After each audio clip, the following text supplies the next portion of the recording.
Ryan Carter's hand shook as he stared at his best friend across the balcony table. 7 years of friendship hung in the balance, teetering on the edge of something he hadn't seen coming. Lily Monroe sat frozen, her wine glass halfway to her lips, eyes glistening with unshed tears. What started as a stupid joke, "Maybe I should just marry you," had just detonated their entire relationship. Because Lily hadn't laughed. Instead, she'd whispered 5 words that changed everything. "I've loved you for years." And suddenly Ryan understood why every relationship he'd tried had felt wrong. Before we dive into this story, I want to hear from you. Drop a comment with the city you're watching from so I can see how far this reaches. And if you're curious how this unfolds, stick around until the end and hit that like button. Ryan Carter had never been the kind of man who believed in perfect timing. At 32, he'd learned that life happened when it wanted to, not when you were ready. His daughter Emma was proof of that. Born during his senior year of college, when he was barely holding his own life together, let alone preparing to raise another human being. But he'd figured it out. Somehow. The apartment was quiet tonight, Emma asleep in her room with her nightlight casting soft shadows across the hallway. Ryan stood at his kitchen counter, staring at his phone, debating whether to call Lily. It was Thursday. They always talked on Thursdays. He scrolled through their message thread instead. Dozens of conversations spanning years. Pictures of Emma's school plays, screenshots of terrible dating app profiles they'd mocked together, inside jokes that made no sense to anyone else. Lily had been there for all of it. Just call her, he thought. But something felt different tonight. Off. Like standing at the edge of something he couldn't quite name. His phone buzzed. Lily. Lily. Balcony. Wine. You in? Ryan smiled despite himself. She always knew. Ryan. Be there in 20. Lily Monroe's apartment was 15 minutes across town in one of those old buildings with character and questionable plumbing. Ryan had a key. Had for 3 years now, ever since she'd locked herself out twice in 1 month. He let himself in, climbing the narrow staircase to the 3rd floor. "Door's open," Lily called from the balcony. She was already outside, wrapped in an oversized cardigan despite the mild September evening. 2 wine glasses sat on the small iron table between the chairs. Ryan grabbed the bottle of red from the counter and joined her. "Long week?" he asked, pouring for both of them. "The longest." Lily tucked her legs under her, dark hair falling across one shoulder. "My boss spent 45 minutes in a meeting today, explaining why we need meetings to discuss our meetings. I wanted to scream." Ryan laughed. "Sounds productive." "Oh, incredibly." She took a sip, then looked at him over the rim of her glass. "How's Emma?" "Currently obsessed with dinosaurs, specifically whether or not they could swim." "Could they?" "Some of them. I spent an hour watching YouTube videos about plesiosaurs last night." Lily's smile was warm, genuine. "You're a good dad, Ryan." He shrugged, uncomfortable with the praise like always. "I'm figuring it out as I go." "Aren't we all?" They fell into comfortable silence, the kind that only came with years of friendship. The city hummed below them, distant traffic, someone's music playing 3 floors down, the occasional shout from the street. Ryan studied Lily's profile in the amber glow of the string lights she'd hung last spring. She looked tired, pretty, but tired. "Another bad date?" he asked. Lily groaned. "How'd you know?" "You have that look." "What look?" "The I just wasted 3 hours of my life I'll never get back look." She laughed, but there was no humor in it. "His name was Derek. He talked about CrossFit for 90 minutes straight. 90 minutes, Ryan. I timed it. Jesus. He showed me videos of himself doing box jumps." "At dinner?" "At dinner." Ryan shook his head. "You've got to raise your standards." "My standards are fine. The pool is terrible." She refilled her glass, movements sharp. "I don't even know why I bother anymore. Every single one of these guys, they're either emotionally unavailable, obsessed with their gym routine, or still hung up on their ex. Welcome to modern dating. You're one to talk. When's the last time you went out with anyone?" Ryan thought about it. "April? Ryan, it's September." "I've been busy." "With what?" "Emma, work, life." Lily gave him a look that said she wasn't buying it. "You hide behind that kid." I'm not hiding. I'm parenting. You can do both. Why are you pushing this? Because you deserve to be happy. I am happy. The words came out too quick, too defensive. Lily raised an eyebrow, but didn't push further. They'd had this conversation before. Ryan deflecting, Lily calling him out on it, both of them retreating to safer ground. It was a dance they knew by heart. Remember Sarah? Ryan asked, changing the subject. The one who hated that you had a kid? That's the one. Hard to forget. Lily's voice went flat. She told you Emma was baggage. Who says that? Awful people, apparently. You dodged a bullet. Yeah, well, I seem to be good at that. Ryan stared into his wine. Sometimes I wonder if I'm the problem. Like, maybe I'm just not built for this. For what? Relationships. Letting someone in. Lily was quiet for a long moment. When she spoke, her voice was softer. You let people in, Ryan. You're one of the most open people I know. Then why does it never work? Because you haven't found the right person yet. What if there isn't a right person? What if I'm just... He gestured vaguely. This. Forever. Then you're this forever. Lily met his eyes. And honestly, this isn't so bad. Something in her tone made Ryan pause. There was weight there, something unspoken threading beneath the words.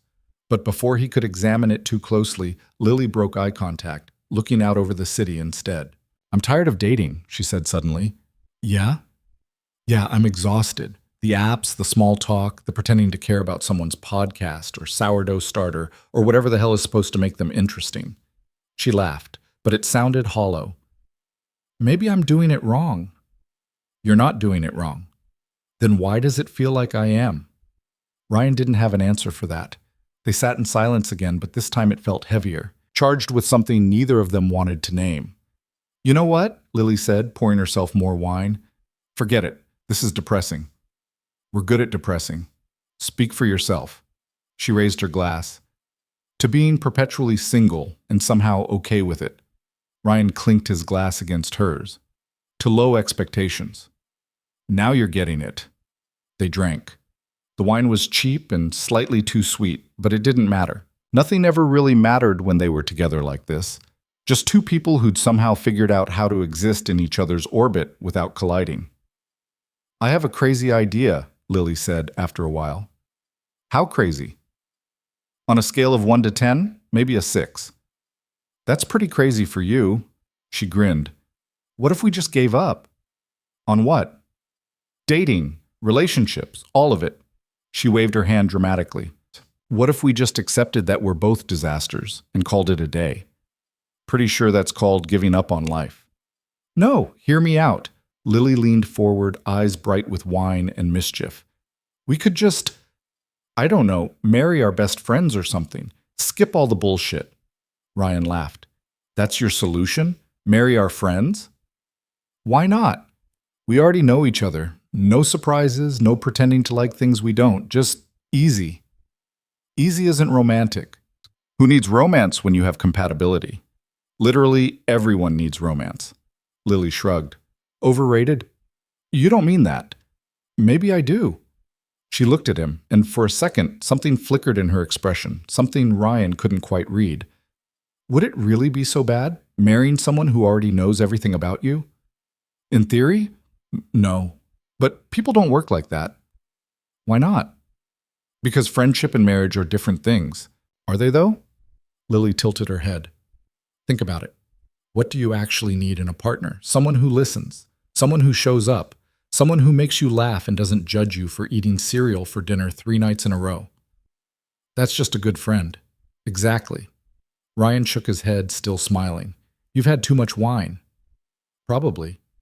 Lily grinned, but there was something underneath it, something vulnerable. But I'm serious. What if we just... Did it? Did what? Got married. You and me. The air went still. Ryan stared at her, waiting for the punchline. But Lily didn't laugh. She just sat there, watching him with an expression he couldn't decipher. You're joking, he said finally. I'm half joking. Which half? She didn't answer. Ryan's heart did something strange in his chest. A skip, a stumble. He tried to laugh it off. Okay, sure. Lily Monroe, will you marry me? He said it like a joke. Light, easy, the way they always talk to each other. But Lily didn't laugh.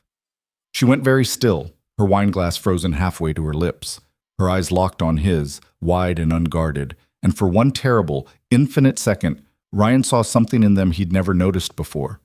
Or maybe he had noticed. Maybe he'd been seeing it for years and pretending he hadn't. Ryan, she said quietly. What?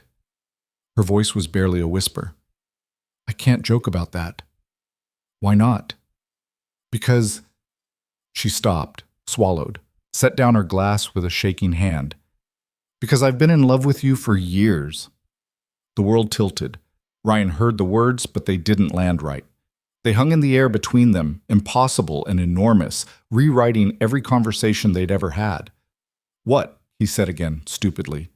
Lily's face crumpled. I'm sorry, I shouldn't have... Wait. What? Forget it. Forget I said anything. She stood up abruptly, nearly knocking over her chair. I'm drunk. I don't know what I'm saying. Lily, just go, Ryan. But he couldn't move. His brain was short-circuiting, trying to process what she'd just said. I've been in love with you for years. Years.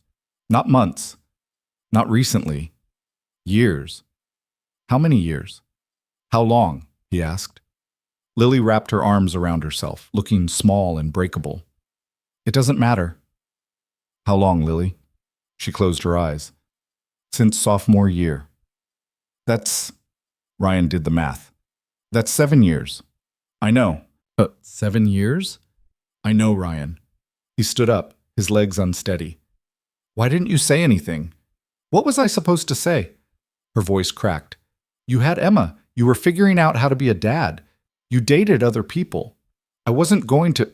I couldn't just drop that on you. So you just... What, pretended? I didn't pretend. I was your friend. I am your friend. Tears spilled down her cheeks. That was real. All of it was real. Ryan felt like he was drowning. Every memory they shared suddenly looked different, tinted with meaning he'd missed.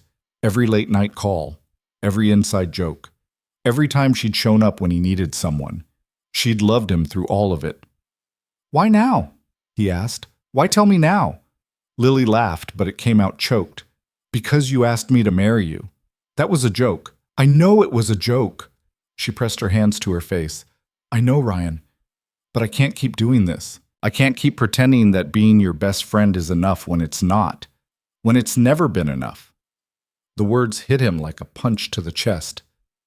Lily, you should go. She turned away from him, her shoulders shaking. Please, just go. Ryan wanted to say something, anything, but his mouth wouldn't work. His brain was still stuck 7 years in the past, replaying every moment through this new, devastating lens. He left. The drive home was a blur. Ryan's hands gripped the steering wheel too tight, his knuckles white. His mind raced, thoughts crashing into each other without order or sense. Lily loved him. Lily had loved him for 7 years. 7 years of friendship that apparently hadn't been friendship at all, or had been friendship and something else, something more, something he'd been too blind to see. He thought about Sarah, about the brief, awkward relationship that had ended when she made it clear she wasn't interested in playing stepmom. Lily had been there through all of it, listening to him complain, telling him he deserved better, because she'd loved him. He thought about Morgan, the woman he'd dated last spring for 3 months before realizing they had nothing in common.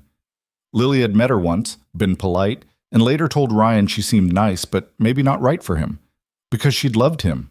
How many others? How many times had Lily watched him date someone else, swallowing her feelings, pretending to be happy for him? Ryan pulled into his driveway and sat in the dark car, engine off, staring at nothing. I've been in love with you for years. The words replayed on a loop. He thought about every time he'd called her first when something went wrong. Every time he'd needed someone and she'd just appeared. No questions asked. Every time they'd sat together in comfortable silence and he'd thought, this is easy. This is right. And underneath all of it, underneath 7 years of friendship, there had been this love, patient and quiet and waiting for him to notice. Ryan dropped his head against the steering wheel. Fuck, he whispered. Inside, the apartment was too quiet. Emma's door was cracked open, her nightlight casting a soft glow into the hallway. Ryan checked on her out of habit. She was fast asleep, one arm flung over her stuffed brontosaurus, and then retreated to his own room. He didn't sleep. He lay in bed, staring at the ceiling, watching shadows shift as the hours crawled past. His phone sat on the nightstand, silent. No messages from Lily, no calls, nothing. What was he supposed to say? Sorry I didn't notice you've been in love with me for the better part of a decade? Sorry I made a joke that wasn't actually a joke to you? Sorry I'm an idiot? Ryan rolled onto his side, closing his eyes, but sleep wouldn't come. His mind kept circling back to that moment on the balcony, the look on Lily's face when he'd asked her to marry him. The way her expression had cracked open, all the careful walls she'd built coming down at once. She'd hidden it so well. Or maybe he just hadn't wanted to see it. Ryan thought about the way she smiled at Emma, the way she remembered stupid details about his life, the way she never made him feel like he was failing, even when he was sure he was, the way being around her had always felt like coming home. Oh. The realization hit him slow and then all at once, spreading through his chest like cold water. He hadn't been blind, he'd been hiding. Ryan sat up, heart pounding. Every failed relationship suddenly made sense. Every time he'd called Lily instead of the woman he was dating. Every time he'd compared someone to her and found them wanting. Every time he'd thought, why can't it just be easy like this? Because it could have been. Because it should have been. Because Lily had been right there the entire time, and he'd been too scared to admit what that meant. Fuck, Ryan said again, louder this time. He grabbed his phone. No new messages. His thumb hovered over Lily's name, but he didn't press it.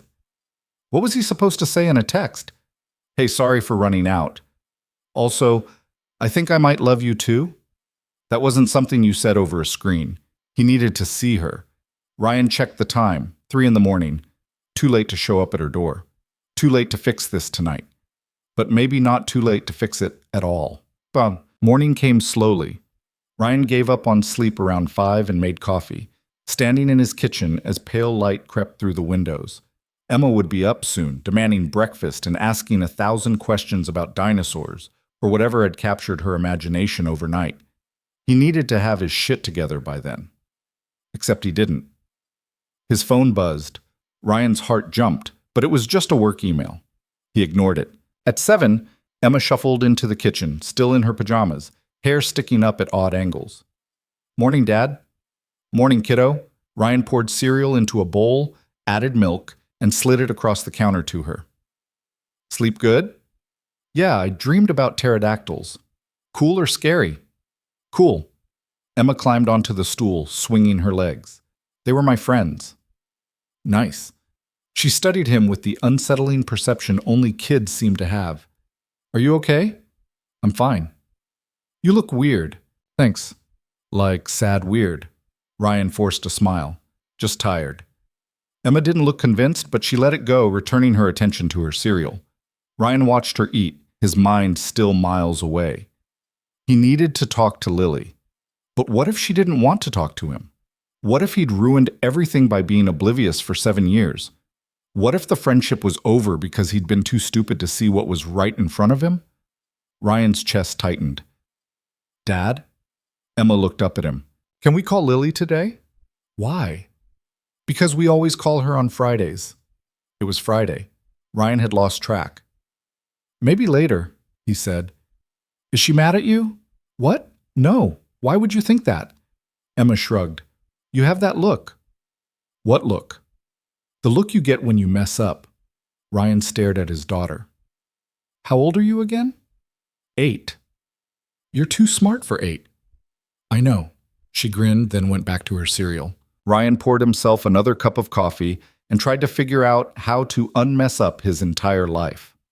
By noon, he still hadn't texted Lily. By 3, he'd written and deleted a dozen messages. By 6, Emma was asking again if they could call her, and Ryan was running out of excuses. She's busy today, he said. Doing what? I don't know. Work stuff. It's Friday night. Sometimes people work on Friday nights. Emma gave him a look that said she knew he was full of it. You're being weird. I'm not being weird. You are. You always talk to Lily. I'll call her tomorrow. You said that yesterday. Emma, did you have a fight? Ryan hesitated. Sort of. About what? Grown-up stuff. That's not an answer. It's the answer you're getting. Emma crossed her arms, looking far too much like her mother in that moment. You should apologize. What makes you think I did something wrong? Because you're my dad. You always do something wrong. Ryan couldn't help but laugh. Thanks for the vote of confidence. You're welcome. Emma hopped off the couch. I'm going to go read. She disappeared down the hallway, leaving Ryan alone with his thoughts and his phone and the growing certainty that he'd already waited too long. He pulled up Lily's contact, stared at it. Then, before he could talk himself out of it, he typed, Ryan, can we talk? He hit send before his brain could intervene. The message sat there, unread. Minutes passed, then an hour.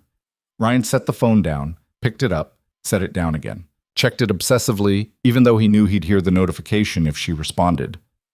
Nothing. At 8, Emma went to bed. At 9, Ryan poured himself a drink he didn't really want. At 10, he accepted that Lily wasn't going to respond tonight. Maybe not ever. The thought made him feel hollow. He stood at his own window, looking out at the city, wondering if Lily was doing the same, wondering if she was okay, wondering if he'd destroyed the most important relationship in his life by being too scared to see it for what it was. His phone buzzed. Ryan grabbed it so fast he nearly dropped it. Lily. Okay, that was it. Just one word. But it was enough. Ryan. Your place or mine? Lily. Yours. Give me 20 minutes. Ryan's heart hammered against his ribs. 20 minutes. He had 20 minutes to figure out what the hell he was going to say. He paced the living room, straightened the couch cushions, checked that Emma was asleep, paced some more. The knock came at exactly 20 minutes. Ryan opened the door. Lily stood in the hallway, wearing jeans and an old sweater, her hair pulled back in a messy ponytail. She looked tired, beautiful, scared. Hi, she said. Hi. They stared at each other for a beat too long. Come in, Ryan said finally. Lily stepped inside and he closed the door behind her. The apartment suddenly felt too small, the air too thick. They stood in the entryway, neither of them moving toward the couch or the kitchen or anywhere that might feel normal. I'm sorry, Ryan said. For what? For running. For not... He struggled to find the words. For not seeing it. Lily wrapped her arms around herself. You weren't supposed to see it. Why not? Because it would have ruined everything. Her voice was quiet, fragile. I couldn't lose you, Ryan. Even if I couldn't have you the way I wanted, I couldn't lose you completely. You're not going to lose me. You don't know that. Yes, I do. She shook her head. This changes everything. Maybe it should. Lily looked up at him, eyes wide. What? Ryan took a breath, steadied himself. I've been thinking about what you said, about how long you felt this way, and I... He stopped, started again. I've been an idiot. Ryan, let me finish. He stepped closer. Every relationship I've tried to have, I compared them to you, to how easy it is when we're together, to how much I look forward to seeing you, to how you're the first person I want to talk to when something happens. Lily's breath hitched. I told myself it was just friendship, Ryan continued, that we were just really good friends. But that's not... He laughed, but it sounded shaky. That's not what this is. That's not what it's been. What are you saying? I'm saying I've been in love with you too. I just didn't let myself admit it. The words hung between them, enormous and terrifying and true. Lily's eyes filled with tears. Don't say that if you don't mean it. I mean it. Ryan reached for her hand. She let him take it. I should have seen it sooner. I should have... You had a lot going on. That's not an excuse. Maybe not, but it's a reason. They stood there, hands linked, both of them trembling slightly. So what now? Lily whispered. Ryan thought about the joke he'd made on her balcony, the question he'd asked without meaning it, and suddenly he knew exactly what to do. He didn't let go of her hand. Instead, he held it tighter, his thumb brushing across her knuckles. Lily Monroe, he said, his voice steady this time. Certain. Will you marry me? Her breath caught. Ryan, I'm serious. He met her eyes. I'm not joking this time. I'm asking. Tears spilled down her cheeks, but she was smiling. That quiet, beautiful smile he'd seen 1,000 times and somehow never understood. Yes, she whispered. Yeah? Yes. Ryan pulled her into his arms and Lily collapsed against his chest, laughing and crying at the same time.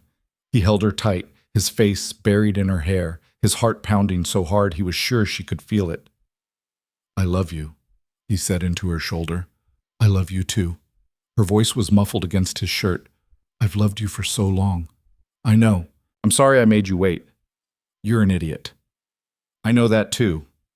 They stood like that for a long time, holding each other in the middle of Ryan's living room, 7 years of unspoken feelings finally spilling into the open. Outside, the city hummed on, indifferent and alive. But here, in this moment, nothing else existed except the two of them and the truth they'd finally stopped running from. When they finally pulled apart, Lily was still smiling. So we're really doing this? If you'll have me. You have a kid? I'm aware. And you're a mess. Also aware. And you took 7 years to figure this out. In my defense, you hit it really well. Lily laughed, bright and real. Fair. Ryan cupped her face in his hands, brushing away the last of her tears with his thumbs. I don't know what I'm doing, but I know I want to do it with you. That's the least romantic proposal I've ever heard. You want me to try again? No. Lily leaned into his touch. It's perfect. And standing there, with the woman who had been his best friend for 7 years and apparently so much more, Ryan finally understood what he'd been looking for all along. It had never been about finding the right person. It had been about recognizing the person who was already there. They stayed up until 3 in the morning, sitting on Ryan's couch with their legs tangled together, talking the way they always had. Except now everything meant something different. Every laugh, every touch, every shared glance carried weight it hadn't before. Or maybe it always had, and they'd both just been pretending otherwise. We should probably tell people, Lily said eventually, her head resting on Ryan's shoulder. Yeah. Ryan traced lazy circles on her arm. That's going to be a fun conversation. Who do you want to tell first? I don't know. My mom's going to lose her mind. Lily laughed. She's been asking me when you were going to wise up for the last 3 years. Ryan pulled back to look at her. What? Your mom knows I'm in love with you, Ryan. She's known forever. And she never said anything? What was she supposed to say? Hey, son, your best friend is pining for you? Lily shook her head. She told me you'd figure it out eventually. Apparently I'm slower than everyone thought. Little bit. Ryan groaned and dropped his head back against the couch. How many people know? That I love you? Or that you're oblivious? Both? Pretty much everyone. Great. Lily shifted, turning to face him properly. Does it bother you? That everyone knew before I did? Yeah, kind of.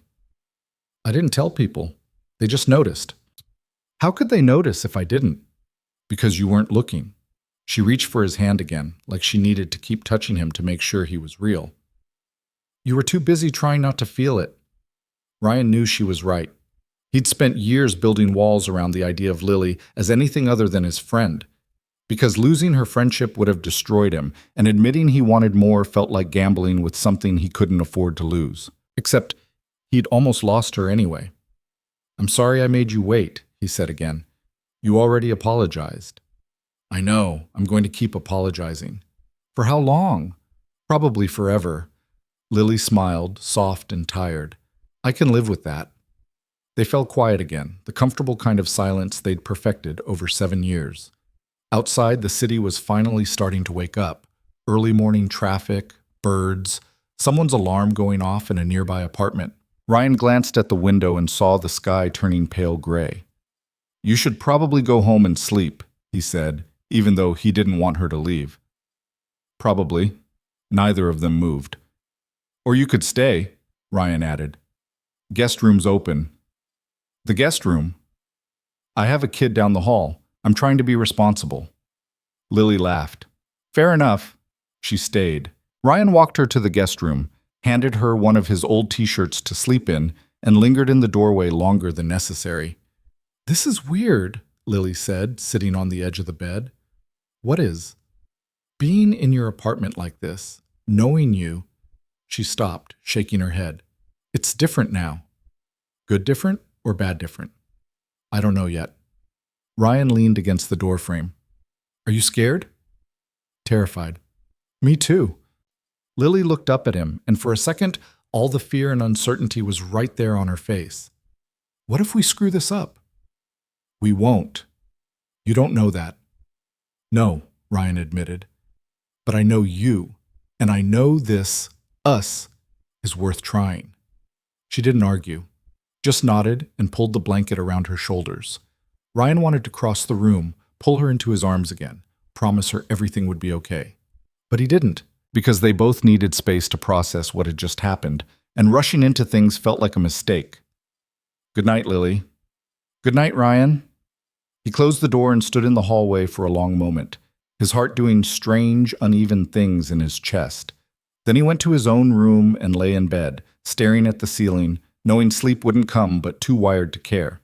Everything had changed, and for the first time in years, Ryan wasn't afraid of it. Morning came too fast. Ryan woke to Emma standing beside his bed, poking his shoulder. "Dad! Dad! Wake up!" He cracked one eye open. "What time is it?" 7:30. "Lily's here." That woke him up. Ryan sat up, running a hand through his hair. "She stayed in the guest room." Emma's eyes went wide. "Why?" "Because it was late and she was tired." "Are you guys friends again?" "We were never not friends." "You were acting weird." "I know." Ryan swung his legs out of bed. "But we're good now." Emma studied him with that unnerving kid perception again. "You're happy." "Yeah, I am." "Good." She turned and bolted from the room, yelling, "Lily, Dad's awake!" Ryan groaned and pulled on a clean shirt, his brain still foggy from 3 hours of sleep. He found Lily in the kitchen, making coffee like she'd done 100 times before. Except this time, when she turned and smiled at him, something flipped in his chest. "Morning," she said. "Morning." Emma was already at the counter, swinging her legs and talking a mile a minute about her dream where pterodactyls could talk and had formed a government. Lily listened with the same patience she always had, asking questions and nodding like it all made perfect sense. Ryan leaned against the counter and just watched them. The easy way Lily interacted with his daughter, the way Emma lit up around her, the way this scene, domestic and simple and mundane, felt more right than anything he'd experienced in years. "Dad, can Lily stay for breakfast?" Emma asked, interrupting his thoughts. "If she wants to." Lily glanced at him. "I don't want to intrude." "You're not intruding," Ryan said. "Stay." So she did. They ate scrambled eggs and toast while Emma explained her latest dinosaur theory, and Ryan tried to wrap his head around the fact that this exact thing, could be his life now. Not just Lily visiting, but Lily staying, being part of the morning routine, part of everything. After breakfast, Emma disappeared to her room to draw pterodactyl politicians, and Ryan and Lily ended up back on the couch. "We need to talk about how this is going to work," Lily said, tucking her legs under her. "What do you mean?" "I mean the logistics. You have Emma. I have my apartment. Are we going to—" She hesitated. "I don't even know what I'm asking." Ryan understood what she meant. They'd jumped from friends to engaged in the span of 12 hours, and neither of them had thought through the practical parts. "We don't have to figure it all out today." "I know, but I need to know what you're thinking." "Honestly, I don't know yet." Ryan rubbed the back of his neck. "I know I want this. I want you. But the rest, we'll have to figure it out as we go." "That's not very reassuring." "It's the truth." Lily was quiet for a moment. "What about Emma? Have you thought about how to tell her?" "Not really. I figured we'd just tell her." "Just tell her what?" "Hey kiddo, your dad and I are getting married now?" Something like that. "Ryan, she's 8. She's going to have questions." "Then we'll answer them." "What if she doesn't take it well?" Ryan frowned. "Why wouldn't she take it well? She loves you." "As her dad's friend, not as—" Lily gestured vaguely. "This. You think she'll be upset?" "I think she might be confused." Ryan hadn't considered that. Emma had known Lily her entire life, and their relationship had always been clear-cut. Aunt Lily, Dad's best friend, the person who showed up for birthdays and school plays and movie nights. Changing that dynamic might be harder than he'd thought. "We should tell her together," he said finally. "When?" "Soon, today maybe." Lily looked nervous. "Okay." They sat in silence, both of them processing the weight of what they were about to do. This wasn't just about them anymore. Emma was part of this equation, and her feelings mattered just as much, if not more, than theirs. "What if she asks why now?" Lily said quietly. "What do you mean?" "Why we're suddenly together after all these years? What do we say?" Ryan thought about it. "The truth. Which is?" "That we've always loved each other. We just didn't realize it until now." Lily's expression softened. "You really believe that?" "Yeah, I do." She leaned her head on his shoulder, and Ryan wrapped an arm around her, pulling her close. They stayed like that for a while, the morning stretching out slow and quiet around them. Eventually, Emma wandered back into the living room, holding a piece of paper covered in crayon drawings. "Look," she said, shoving the paper at Lily. "I drew the pterodactyl president." Lily took it, studying the drawing seriously. "This is incredible. What's their platform?" "More fish for everyone." "Solid policy." Emma beamed, then looked between Ryan and Lily with sudden interest. "Are you guys being weird again?" Ryan and Lily exchanged a glance. "Actually," Ryan said, "we need to talk to you about something." Emma's face went serious. "Am I in trouble?" "No, nothing like that." He patted the couch. "Come sit." She climbed up between them, looking suspicious. "This feels like a big talk." "It kind of is," Lily said gently. Ryan took a breath. "You know how Lily and I are best friends, right?" "Yeah." "Well, we realized something recently. We realized that we—" He paused, searching for the right words. "We love each other, not just as friends, as more than that." Emma blinked. "Like boyfriend and girlfriend?" "Yeah, like that." "Oh." She processed this, her face scrunching up in thought. "So are you dating now?" "Actually," Lily said, "we're going to get married." Emma's eyes went huge. "Really? Really? Like married? With a wedding and everything?" "Eventually, yeah." Emma looked between them, her expression unreadable. For a second, Ryan's chest tightened, worried she was about to cry or get upset. But then her face broke into a massive grin. "That's so cool." Ryan exhaled in relief. "Yeah? Yeah, does this mean Lily's going to live with us?" Ryan glanced at Lily, who looked just as surprised. "We haven't figured that part out yet." "She should live with us," Emma said matter-of-factly. "Then she can be here all the time." "How would you feel about that?" Lily asked carefully. Emma shrugged. "Good. You're already here all the time anyway." Ryan laughed despite himself. "Fair point. Can I tell my friends?" Emma asked. "Let's wait a little bit," Ryan said. "We want to tell our families first." "Okay, but I'm telling them eventually." "Deal." Emma hopped off the couch, already distracted by something else, and ran back to her room. Ryan and Lily sat in stunned silence. "That went better than expected," Lily said finally. "Way better." "She really doesn't care." "Apparently not." Lily laughed, the sound half relief, half disbelief. "I was so worried." "Me too." "She just accepted it." "Kids are adaptable." "Still." Lily shook her head. "I thought there'd be more questions." "Give it time. She'll have questions." And she did. Over the next few hours, Emma peppered them with a constant stream of thoughts. Could she be in the wedding? Would Lily have a white dress? Were they going to have a big party? Could she invite her whole class? Did this mean she could call Lily Mom? That last question made both Ryan and Lily freeze. "You don't have to call me that," Lily said gently. "You can keep calling me Lily if you want." Emma considered this. "What if I want to call you Mom?" Lily's eyes went shiny. "Then you can." "Okay, but I'm going to keep calling you Lily for now." "That's fine." "Because it would be weird to switch." "Totally understandable." Emma nodded, satisfied, and went back to her drawings. Ryan reached for Lily's hand under the table, squeezing it. She squeezed back, and he could see the emotion written all over her face. This was real. It was happening. And somehow, against all odds, it was working. Later that afternoon, after Emma had exhausted herself with questions and gone to watch a movie, Ryan and Lily retreated to the balcony. It felt right being out here. This was where everything had started, where Lily had made that joke about marrying their best friends, where Ryan had accidentally proposed, where the truth had finally come out. "We should probably call our parents," Lily said, leaning against the railing. Ryan groaned. "Do we have to?" "Yes. Can't we just text them?"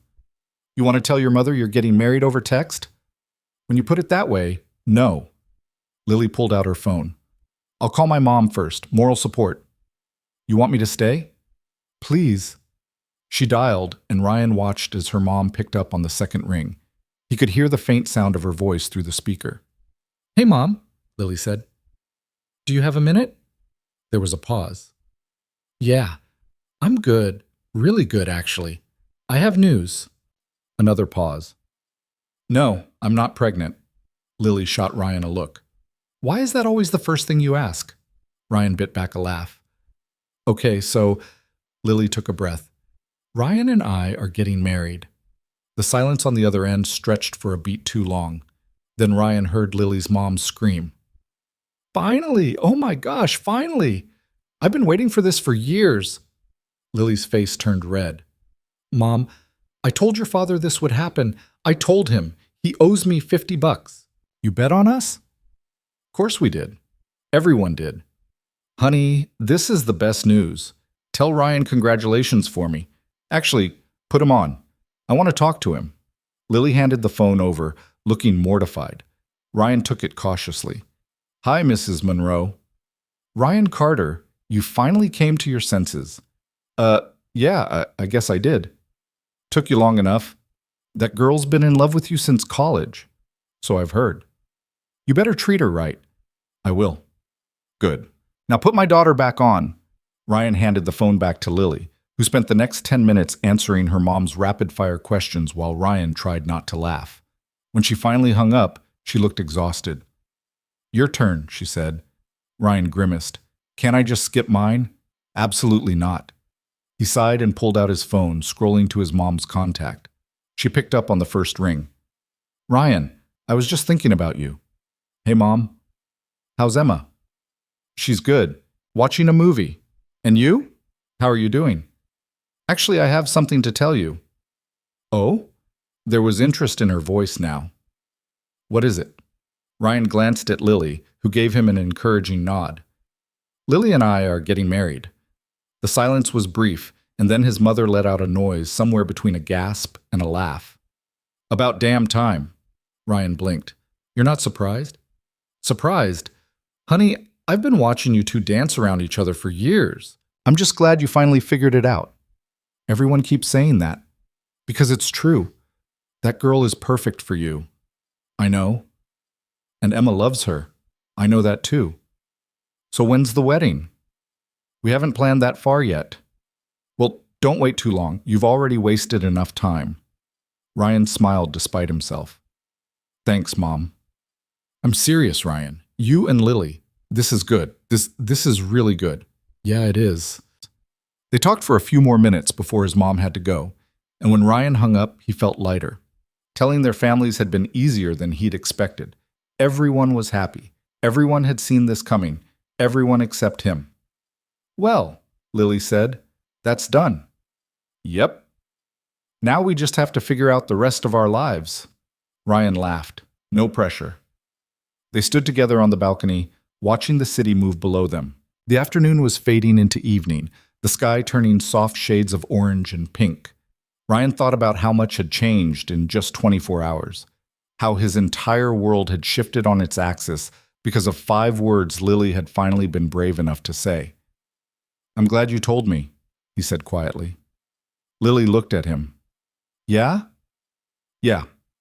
Even though I panicked and ran away like an idiot. You came back." "Of course I did." She smiled, and Ryan felt that familiar warmth spread through his chest, the same feeling he'd been ignoring for years, mistaking it for friendship when it had always been something more.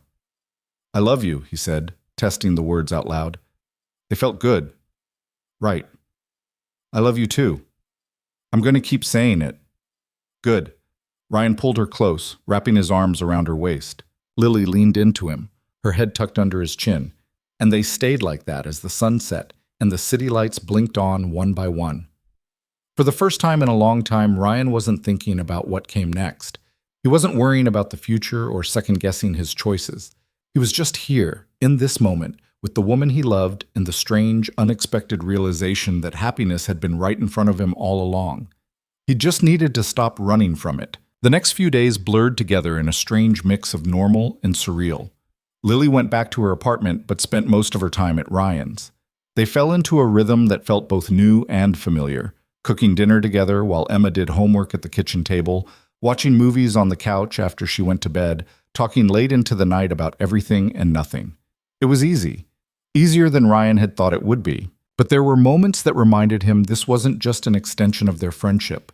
Moments when Lily would reach for his hand without thinking, or when he'd catch himself staring at her and realize he was allowed to now. Moments when the weight of what they were doing, building a life together, not just maintaining a friendship, hit him all at once. On Tuesday night, after Emma had gone to bed, Ryan found Lily on the couch with her laptop, frowning at the screen. "What are you looking at?" he asked. "Apartment listings." Ryan sat down beside her.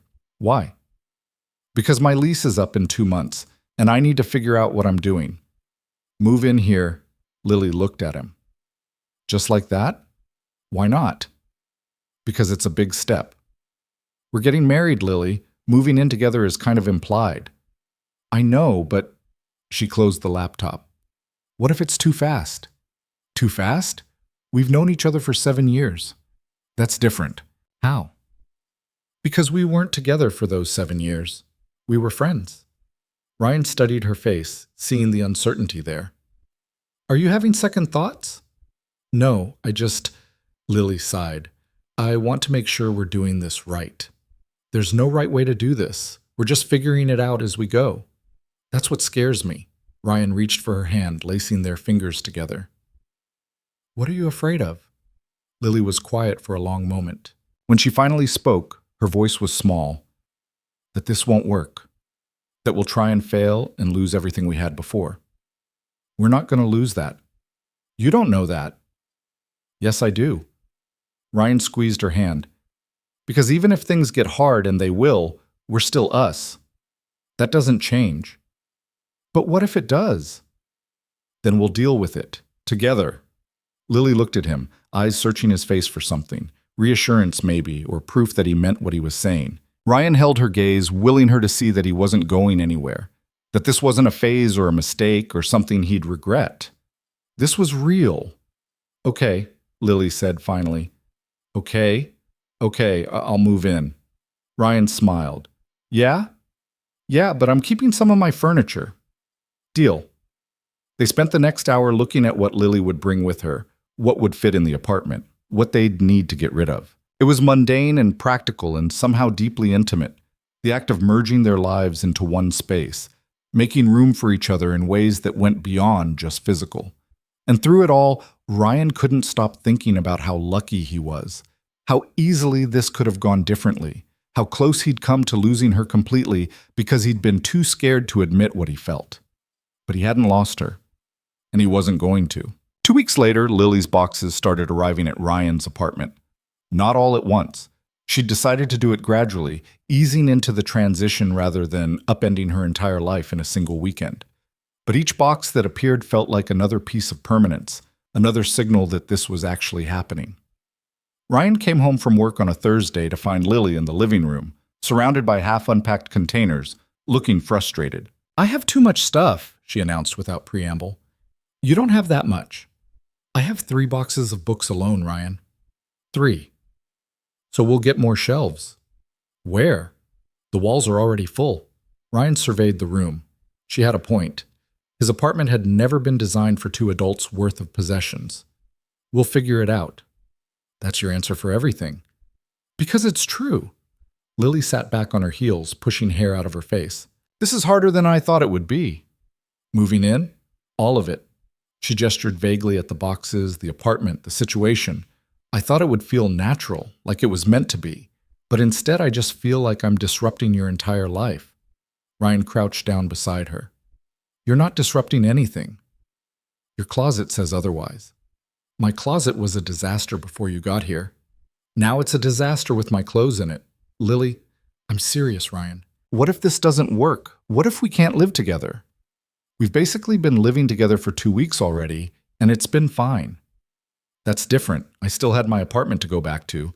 Now I'm giving up my lease, and if this falls apart, it won't fall apart. You keep saying that. Because I mean it. Ryan took her hands, pulling her focus back to him. I know this is scary. I know it feels like a lot. But we're in this together, okay?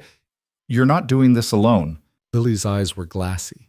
I'm being ridiculous. You're being human. She took a shaky breath. I've wanted this for so long, and now that I have it, I'm terrified I'm going to mess it up. You're not going to mess it up. How do you know? Because I know you. Ryan brushed his thumb across her knuckles. And I know that even when things get hard, you don't run. You stay. You've been doing it for 7 years. Lily laughed, but it came out watery. That's because I'm stubborn. Exactly. So stop worrying about what might go wrong and just be here. With me. She nodded, wiping at her eyes. Okay. Okay? Okay. Emma chose that moment to barrel into the room, nearly tripping over a box. Are we ordering pizza for dinner? Ryan glanced at Lily, who managed to smile. Pizza sounds good. Can I pick the toppings? As long as you don't put pineapple on it. Emma made a face. Pineapple is gross. That's my girl. They ordered pizza and spent the evening unpacking boxes while Emma narrated every item Lily pulled out. A framed photo of Lily's family went on the mantel. Her collection of mugs, accumulated from various coffee shops over the years, filled an entire cabinet. Her books lined the shelves Ryan had hastily installed that afternoon, squeezing between his own paperbacks and Emma's picture books. Slowly, the apartment started to look like it belonged to all of them instead of just Ryan and Emma. And somewhere between the pizza and the unpacking and Emma's running commentary, Lily's tension eased. By the time they collapsed on the couch later that night, she looked exhausted but calmer. Thanks, she said quietly. For what? For not letting me spiral. Anytime. Lily leaned her head on his shoulder and Ryan wrapped an arm around her. On the TV, some late-night show played, but neither of them was really watching. They were just existing together, in the space they were building, figuring out what their life looked like now. It wasn't perfect. There were moments of awkwardness, adjustments that needed to be made, habits that clashed. But it was theirs. And that was enough. The following week brought a different kind of challenge. Ryan's ex, Emma's mother, Jessica, called out of the blue, asking if she could see Emma. It wasn't unusual. Jessica lived 3 states away and only visited a few times a year, but she always gave advance notice. The sudden request put Ryan on edge. When? He asked, phone pressed to his ear while Lily watched from across the kitchen. This weekend. If that works, I'm going to be in town for a conference. Yeah, that's fine. How's she doing? Emma? She's good. Really good. And you? Ryan hesitated. He hadn't planned on telling Jessica about Lily yet, but it felt wrong to hide it, especially since Lily was literally standing 10 feet away, now living in his apartment. Actually, I have some news. Oh? I'm engaged. The silence stretched long enough that Ryan thought the call had dropped.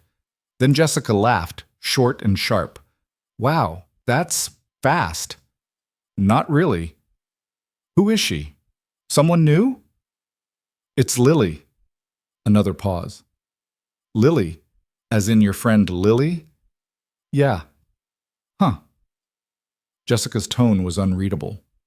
I didn't see that coming. Neither did I, honestly. Does Emma know? Of course she knows. She's excited about it. I'm sure she is. Lily's always been good with her. There was something in Jessica's voice that Ryan couldn't quite place. Not anger, but maybe sadness or resignation. Well, congratulations. Thanks. I'll see Emma on Saturday then. Around noon? That works? Jessica hung up without saying goodbye, and Ryan set the phone down, feeling vaguely unsettled. How'd she take it? Lily asked. Fine, I think. Hard to tell with her. Was she upset? I don't think so, just surprised. Lily nodded, worrying her bottom lip. Do you think she'll have a problem with it? Why would she? Because I'm not just some random person you're dating. I've been around Emma for years. That might be weird for her.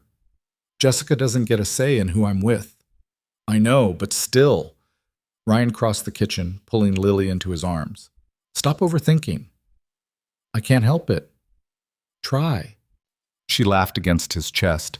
You make it sound so easy. That's because it is. Saturday came, and with it, Jessica's visit. Ryan had offered to bring Emma to her hotel, but Jessica insisted on coming to the apartment. Lily made herself scarce, claiming she had errands to run, though Ryan suspected she just wanted to avoid an awkward encounter. When Jessica arrived, she looked exactly the same, polished, put together, with that careful smile she wore when she was trying to be pleasant. Emma threw herself at her mother, chattering excitedly about school and dinosaurs and her latest art project. Jessica listened with the kind of patience that had always surprised Ryan.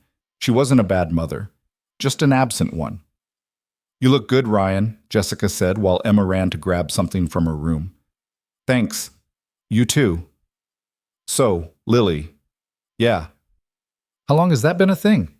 Officially, a few weeks. Jessica raised an eyebrow. And you're already engaged? It's not as sudden as it sounds. We've known each other for 7 years. As friends. Yeah. And now you're not. No, now we're not. Jessica studied him for a long moment. Are you happy? The question caught Ryan off guard. Yeah, I am. Good. She sounded like she meant it. You deserve that. Thanks. Emma came barreling back, clutching a drawing she'd made of the three of them, her, Ryan, and Lily, standing in front of the apartment. Jessica took it, her expression flickering with something Ryan couldn't quite read. This is really good, sweetheart, she said. Lily helped me with the colors. Did she? Yeah, she's really good at art. Jessica handed the drawing back, her smile tight. I'm glad you're happy, Emma. They left soon after, Jessica taking Emma to lunch and a movie. Ryan spent the afternoon cleaning the apartment, trying not to think too hard about the look on Jessica's face when Emma had shown her that drawing. When Lily came home later, she found him on the couch, staring at nothing. How'd it go? She asked. Fine. You don't look like it went fine. Ryan sighed. Jessica saw a drawing Emma made, of the three of us. Me, Emma, and you. Oh. Yeah. Was she upset? I don't think so, I don't know, it's complicated. Lily sat down beside him. Do you think she feels replaced? Maybe. I don't know. She chose to leave, Lily. She's the one who moved across the country for her job. She doesn't get to feel replaced. People's feelings don't really work like that. I know. Ryan ran a hand through his hair. I just don't want this to be a thing. It won't be. You don't know that. Lily gave him a pointed look. Now, who's overthinking? Despite himself, Ryan smiled. Fair. They sat in silence for a while, and eventually, the tension eased. By the time Emma came home, full of stories about her day with Jessica, Ryan had managed to push his worries to the back of his mind. Whatever Jessica felt about the situation, it was her issue to deal with. Emma was happy. That was what mattered. The weeks continued to blur together. Lily's apartment lease officially ended, and the last of her belongings found their way into Ryan's place. They started calling it our apartment instead of Ryan's apartment, and Emma began referring to Lily as basically my mom to anyone who would listen. Life settled into a new normal. Mornings were chaos. 3 people trying to get ready at once, fighting for bathroom time, arguing over who ate the last of the cereal. Evenings were quieter. Dinner together, homework help, bedtime routines that now included Lily reading to Emma when Ryan was too tired. It was messy and imperfect and sometimes overwhelming, but it was also good. Better than Ryan had expected, better than he thought he deserved. One night, after Emma had gone to bed, Ryan found Lily sitting on the balcony again, the same spot where everything had started. She had a mug of tea in her hands and was staring out at the city with a thoughtful expression. You okay? Ryan asked, stepping outside. Yeah, just thinking. About what? about how different my life is now compared to a month ago. Ryan sat down beside her. Good different or bad different? Good. Definitely good. She took a sip of her tea. It's just strange, you know? I spent so long imagining what it would be like to be with you, and now that I am, it's nothing like I thought. Is that a bad thing? No, it's better. Lily looked at him, her eyes soft in the dim light. I thought it would be this big dramatic thing, like a movie, but it's not. It's just us, living our lives, together. That's what you wanted, isn't it? Yeah, I just didn't expect it to feel so normal. Ryan understood what she meant. There was something almost anticlimactic about how easily they'd fallen into this. No grand gestures, no sweeping romance, just the quiet, steady comfort of two people who already knew each other building something new. Do you miss it? He asked. Miss what? The before, when things were simpler. Lily considered the question. Sometimes, but not in a way that makes me want to go back. More like, she paused, searching for the words, more like missing a version of myself that didn't know what this felt like. That's weirdly poetic. I have my moments. Ryan reached for her hand, and Lily laced their fingers together. They sat like that for a while, the city humming below them, the night air cool against their skin. I'm glad it's you, Lily said eventually. Yeah? Yeah, I don't think I could do this with anyone else. Same. She leaned her head on his shoulder, and Ryan pressed a kiss to her hair. And in that moment, everything felt right. Not perfect, not without its complications, but right. The next morning brought a different kind of surprise. Ryan's phone rang while he was making coffee, and when he saw his mother's name on the screen, he almost didn't answer. But guilt won out, and he picked up on the third ring. Hey, Mom. Ryan, I need to talk to you about the wedding. Ryan groaned internally. What about it? Have you set a date yet? Not yet. We're still figuring things out. You need to set a date. People need time to plan. I know, Mom. And have you thought about where you want to have it? Because your aunt has a beautiful backyard and she'd be happy to host. Mom, slow down. We're not even thinking about venues yet. Well, you should be. These things take time. Ryan rubbed his temples, already exhausted by the conversation. Can I call you back? I'm in the middle of something. Fine. But think about what I said. You can't put this off forever. She hung up, and Ryan stared at his phone, feeling the weight of expectation settling on his shoulders. He hadn't thought much about the actual wedding. The proposal had been spontaneous. The decision to get married more about committing to each other than planning some big event. But of course, that wasn't how the rest of the world saw it. Your mom? Lily asked, appearing in the kitchen doorway. Yeah, she wants to know when we're getting married. And? I told her we haven't decided yet. Do you want to decide? Ryan turned to look at her. Do you? Lily shrugged, leaning against the doorframe. I don't know. I never really thought about the wedding part. Just the being married part. Same. We could just go to City Hall. Keep it simple. Your mom would lose her mind. So would yours. They stared at each other for a moment, and then both started laughing. We're really bad at this, Lily said. Terrible. Most people get engaged and immediately start planning. We're not most people.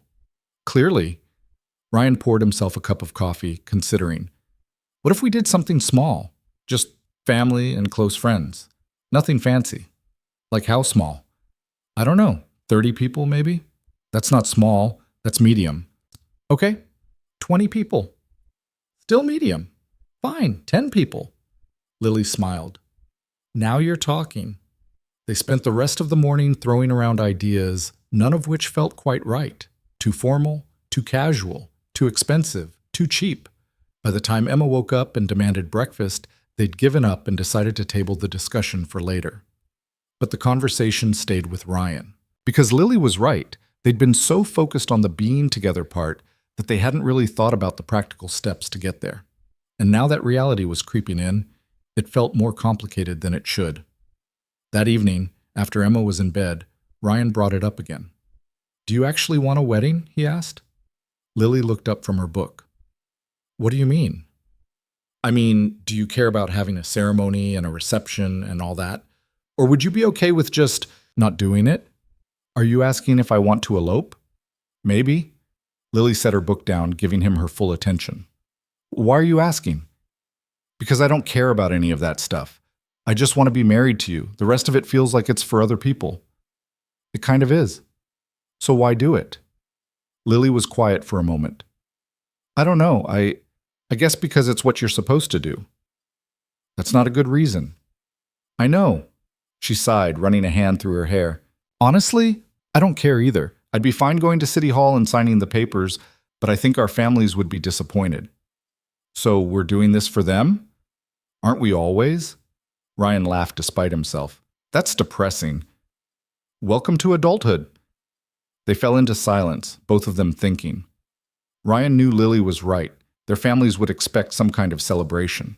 But the idea of planning a whole event, of dealing with guest lists and seating charts, and all the other bullshit that came with weddings, made him tired just thinking about it. What if we compromised? Lily said suddenly. How? We do the City Hall thing for us.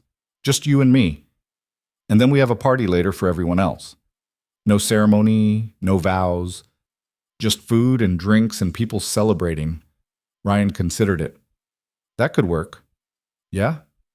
Yeah, I like that. Lily smiled, looking relieved. Okay, so we'll do that. When? I don't know. Soon? How soon? Like, next month soon? Ryan blinked. Seriously? Why not? We're already living together. We're already committed. Why wait? I don't know. I just thought what? That we'd take more time. Why? Ryan didn't have a good answer for that, because really, what were they waiting for? They'd already made the decision. The rest was just logistics. Okay, he said. Next month. Really? Really. Lily's face lit up, and she launched herself at him, wrapping her arms around his neck. Ryan caught her laughing, holding her tight against his chest. We're really doing this, she said. Yeah, we are. And for the first time since this whole thing started, Ryan felt certain. Not nervous or overwhelmed or worried about what might go wrong. Just certain. This was right. She was right. They were right. The next morning, they told Emma over breakfast. She was halfway through a bowl of cereal when Lily cleared her throat. We have something to tell you, Lily said. Emma looked up, milk dripping from her spoon. Are you getting a dog? Ryan laughed. No. Then what? We set a date for the wedding, Lily said. Next month. Emma's eyes went wide. Next month? That's so soon. Is that okay with you? Ryan asked. Yeah, can I still be in it? Of course. What am I going to wear? We'll figure that out. Emma bounced in her seat, already talking a mile a minute about dresses and flowers, and whether or not she could wear sparkly shoes. Ryan and Lily exchanged a glance over her head, both of them smiling despite the chaos. Later, after Ryan had dropped Emma at school, he sat in his car for a moment, letting the reality sink in. 1 month. In 1 month, he'd be married to Lily Monroe, the same Lily who'd been his best friend for 7 years, the same Lily who knew all his flaws and stayed anyway. His phone buzzed with a text from his mother. Mom, your aunt wants to know if you need help with planning. She's very excited. Ryan sighed and typed back. Ryan, tell her thanks, but we've got it covered. Mom, have you set a date? Ryan, next month. His phone rang immediately. Next month? His mother said the second he answered. Ryan, that's impossible. You can't plan a wedding in a month.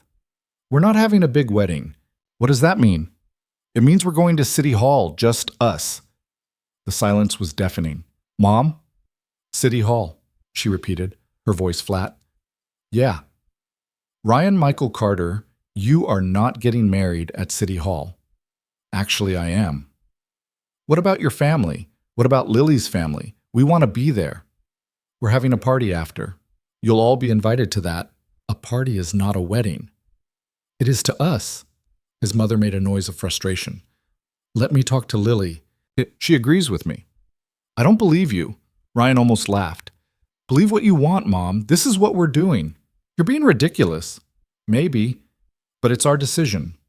She hung up on him. Ryan stared at his phone, half amused, half exasperated.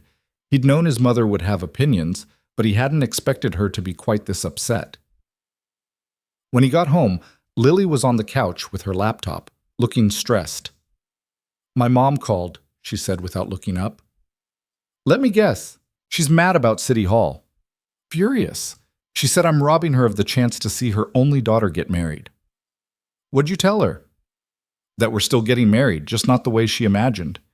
Lily closed her laptop with more force than necessary. "She said I'm being selfish. That's bullshit." "I know, but it still sucks." She rubbed her temples. "Why is everyone making this so hard?" "Because they care.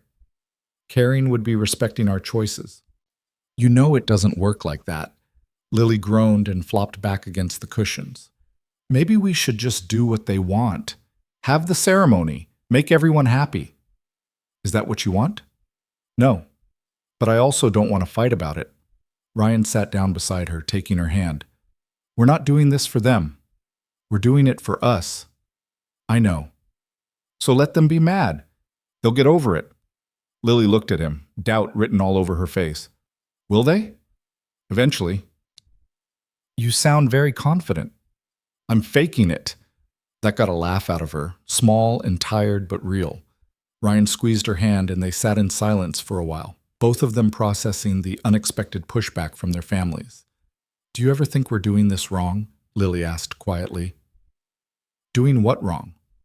"All of it. The engagement, the moving in, the wedding." "No." "You didn't even hesitate." "Because I don't think we're doing it wrong. I think we're doing it our way, and people don't like that." Lily turned to look at him. "What if our way doesn't work?" "Then we'll figure something else out. But I'm not changing how we do this just to make other people comfortable. Even if it means dealing with their disappointment? Even then." Lily studied his face, searching for something. Whatever she found seemed to satisfy her, because she nodded and leaned into him, resting her head on his shoulder. "Okay," she said. "City Hall it is. City Hall it is." The next few weeks were a whirlwind of logistics. Ryan and Lily filled out paperwork, scheduled their appointment at City Hall, and tried to ignore the increasingly passive-aggressive texts from their mothers. Emma, blissfully unaware of the family drama, spent her time drawing pictures of what she wanted to wear and asking questions about whether they'd have cake.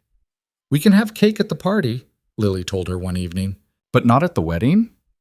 "The wedding is just going to be quick, just your dad and me signing papers." Emma frowned. "That's boring." "Maybe, but it's what we want." "Can I at least come?" Lily glanced at Ryan, who shrugged. They hadn't talked about whether to bring Emma, but now that she'd asked, it felt wrong to say no. "Yeah," Ryan said. "You can come." Emma's face lit up. "Really?" "Really. You can be our witness." "What's a witness?" "Someone who watches and makes sure it's official." "That sounds important." "It is important." Emma beamed, clearly proud of her new role. Ryan watched her run off to tell her stuffed animals the news, and something warm settled in his chest. This, the three of them, was what mattered, not the opinions of extended family or the expectations of tradition. Just them, building something together. 3 days before the scheduled City Hall appointment, Ryan's mother showed up at the apartment unannounced. He opened the door to find her standing in the hallway, arms crossed, wearing the expression she always had when she was about to lecture him. "Mom, what are you doing here?" "I came to talk some sense into you." "I'm not changing my mind." "Ryan, Mom, seriously, this is what we want." She pushed past him into the apartment, and Ryan closed the door with a sigh. Lily emerged from the kitchen, stopping short when she saw who it was. "Mrs. Carter," she said carefully. "Lily." Ryan's mother's expression softened slightly. "Can we talk?" "Sure." They all ended up in the living room, an awkward tension filling the space. Ryan's mother sat on the edge of the couch, hands folded in her lap, looking between them. "I'm not here to fight," she said finally. "I just want to understand." "Understand what?" Ryan asked. "Why you're doing it this way. Why you won't let your family be part of it." "We are letting you be part of it. At the party." "That's not the same." "Why not?" His mother sighed. "Because a wedding is supposed to be a celebration. A moment where two people commit to each other in front of the people they love, and you're taking that away from us. We're not taking anything away, we're just doing it differently. But why? Ryan looked at Lily, who gave him a slight nod. He turned back to his mother. Because all the other stuff, the ceremony, the decorations, the whole production, it's not about us. It's about everyone else, and we don't want that.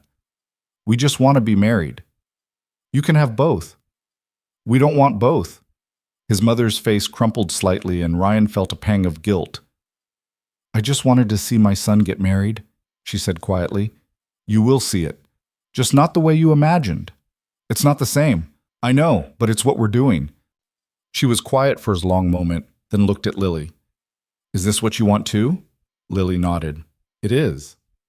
You're sure? I'm sure.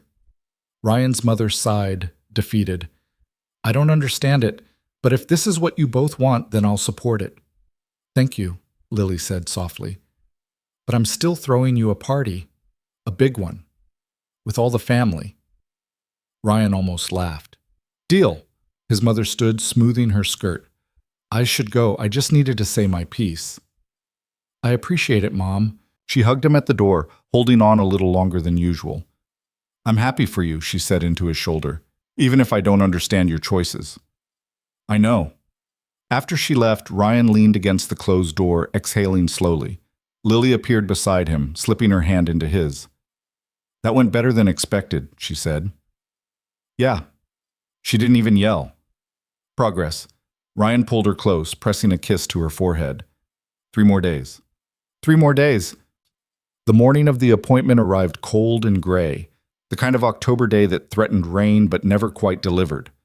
Ryan woke early, nerves buzzing under his skin in a way he hadn't expected. He lay in bed for a while, listening to Lily's steady breathing beside him, trying to process the fact that by the end of the day, they'd be married. Married. The word felt huge and impossible and somehow exactly right. Lily stirred beside him, blinking sleep from her eyes. What time is it? 6. Why are you awake? Couldn't sleep. She propped herself up on one elbow, studying his face. You okay? Yeah, just thinking. About? Today? A slow smile spread across her face. We're getting married today. Yeah, we are. Are you nervous? A little. You? Terrified. Ryan laughed. That's reassuring. I'm serious. What if I trip walking up to the clerk? What if I say the wrong thing? What if... Ryan kissed her, cutting off the spiral of worry. When he pulled back, Lily was smiling. Better? He asked. Better. They got up and went through the motions of a normal morning, coffee, breakfast, getting Emma ready for school. Except today wasn't normal. Today everything was about to change in the most official way possible. Emma was vibrating with excitement, talking non-stop about her dress. A simple blue thing Lily had helped her pick out, and whether she'd get to hold the marriage certificate. Ryan tried to match her energy, but his own nerves kept getting in the way. You look weird, Emma announced over breakfast. Thanks, kiddo. Like nervous weird. I'm fine. Are you scared? No. Dad's lying, Lily said, pouring orange juice. He's definitely scared. I'm not scared. I'm just... Ryan searched for the word. Aware. Of what? That this is a big deal. Emma tilted her head. But you love Lily, right? Of course. And she loves you? Yes. Then what's the big deal? Out of the mouths of 8-year-olds. Ryan met Lily's eyes across the table, and they both smiled. You're right, he said. It's not a big deal. Exactly. Emma went back to her cereal, problem solved.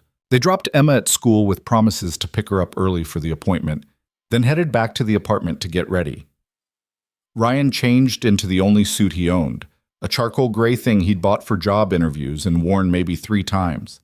Lily disappeared into the bedroom and emerged 20 minutes later in a cream-colored dress that hit just below her knees.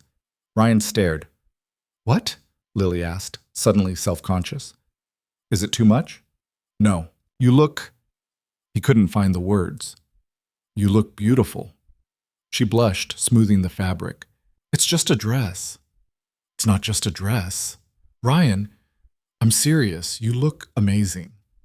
Lily crossed the room and kissed him, slow and soft. You clean up pretty well yourself. This old thing? Yes, that old thing. They stood there for a moment, just looking at each other, and Ryan felt the nerves start to settle. This was happening. They were really doing this. And despite all the chaos and family drama and uncertainty, it felt right. At 1:30, they picked up Emma from school. She came running out in her blue dress, hair done up in a braid Lily had taught her how to do, looking far too grown up for 8. Do I look okay? She asked, twirling. You look perfect, Lily said. Are we going now? We're going now. The drive to City Hall was quiet, everyone lost in their own thoughts.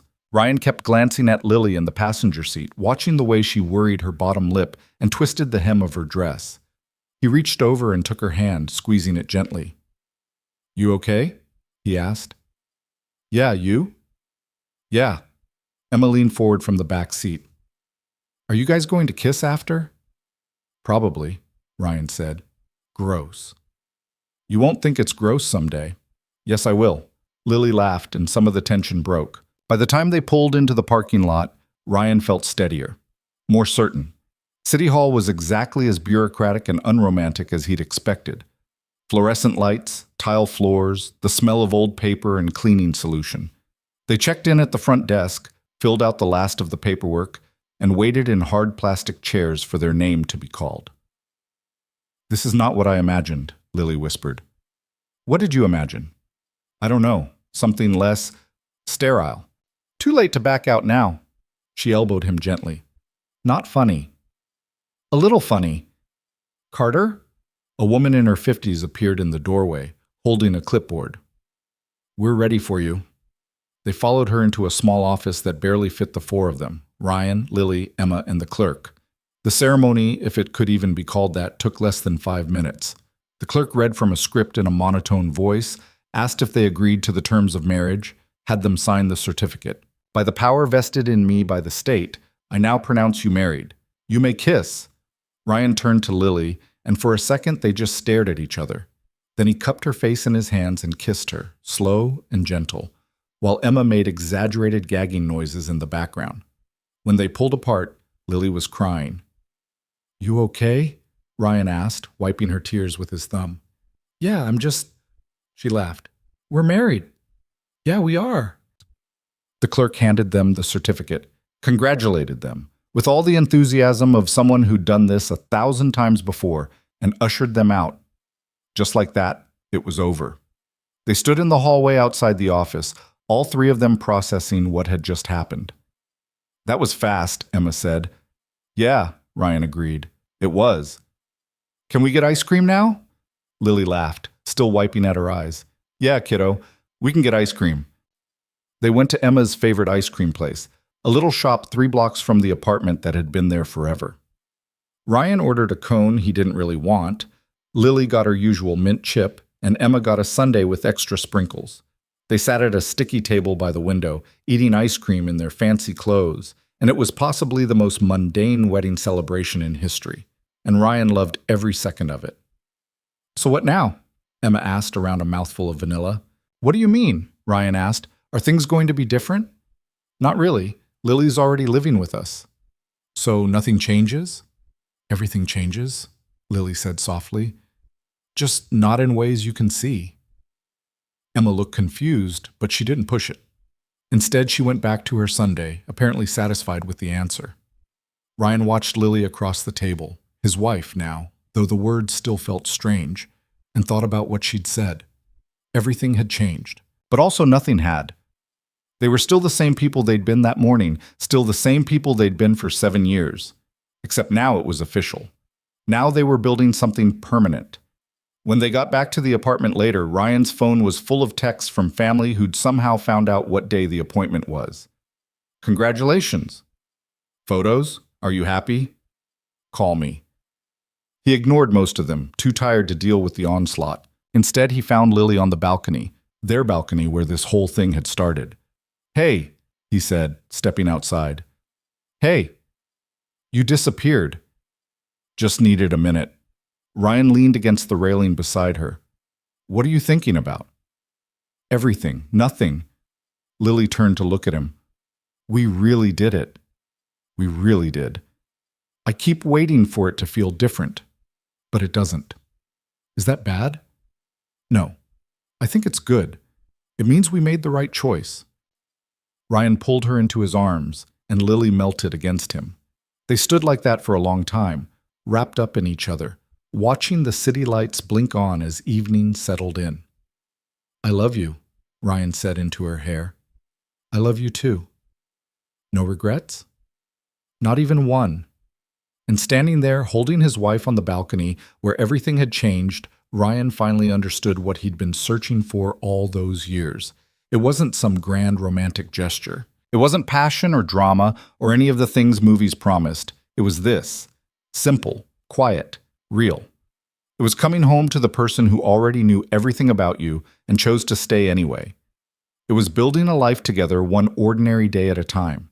It was loving someone enough to let them see all your flaws and trusting they'd love you back despite them. Ryan had spent so long looking for the right person that he'd almost missed the fact that she'd been there all along. Patient, steady, waiting for him to wake up and see what was right in front of him. And now that he had, he wasn't letting go. The party happened 2 weeks later exactly as promised. Ryan's mother had taken over the planning with the kind of enthusiasm that couldn't be argued with, transforming her backyard into something that looked almost professional. String lights hung between trees, tables covered in white cloths dotted the lawn, and there was enough food to feed twice the number of guests who'd actually shown up. Ryan stood near the back door watching people mill around with drinks and plates of appetizers, feeling strangely disconnected from it all. Lily found him there, slipping her hand into his. You hiding? She asked. Observing? That's just hiding with better vocabulary. Ryan smiled. Maybe. Lily leaned against him, and they watched together as Emma ran past with 2 of her cousins, shrieking about something only 8-year-olds found important. Ryan's aunt cornered Lily's mother near the dessert table, both of them gesturing animatedly. His own mother flitted between groups, making sure everyone had what they needed, clearly in her element. Your mom did a good job, Lily said. She did. Are you glad we did this? Ryan thought about it. Yeah, I am. Me too. Lily squeezed his hand, even if it feels a little weird. What is? Being celebrated for something we already did 2 weeks ago. Think of it as delayed gratification. She laughed. That's one way to put it. Ryan's mother appeared, shooing them away from the door. You two need to mingle. This party is for you, not for you to hide at. We're not hiding, Ryan protested. You're standing in the shadows like you're trying not to be seen. That's hiding. She pushed them toward the crowd. Go, talk to people, let them congratulate you. Ryan and Lily exchanged a look, but did as they were told.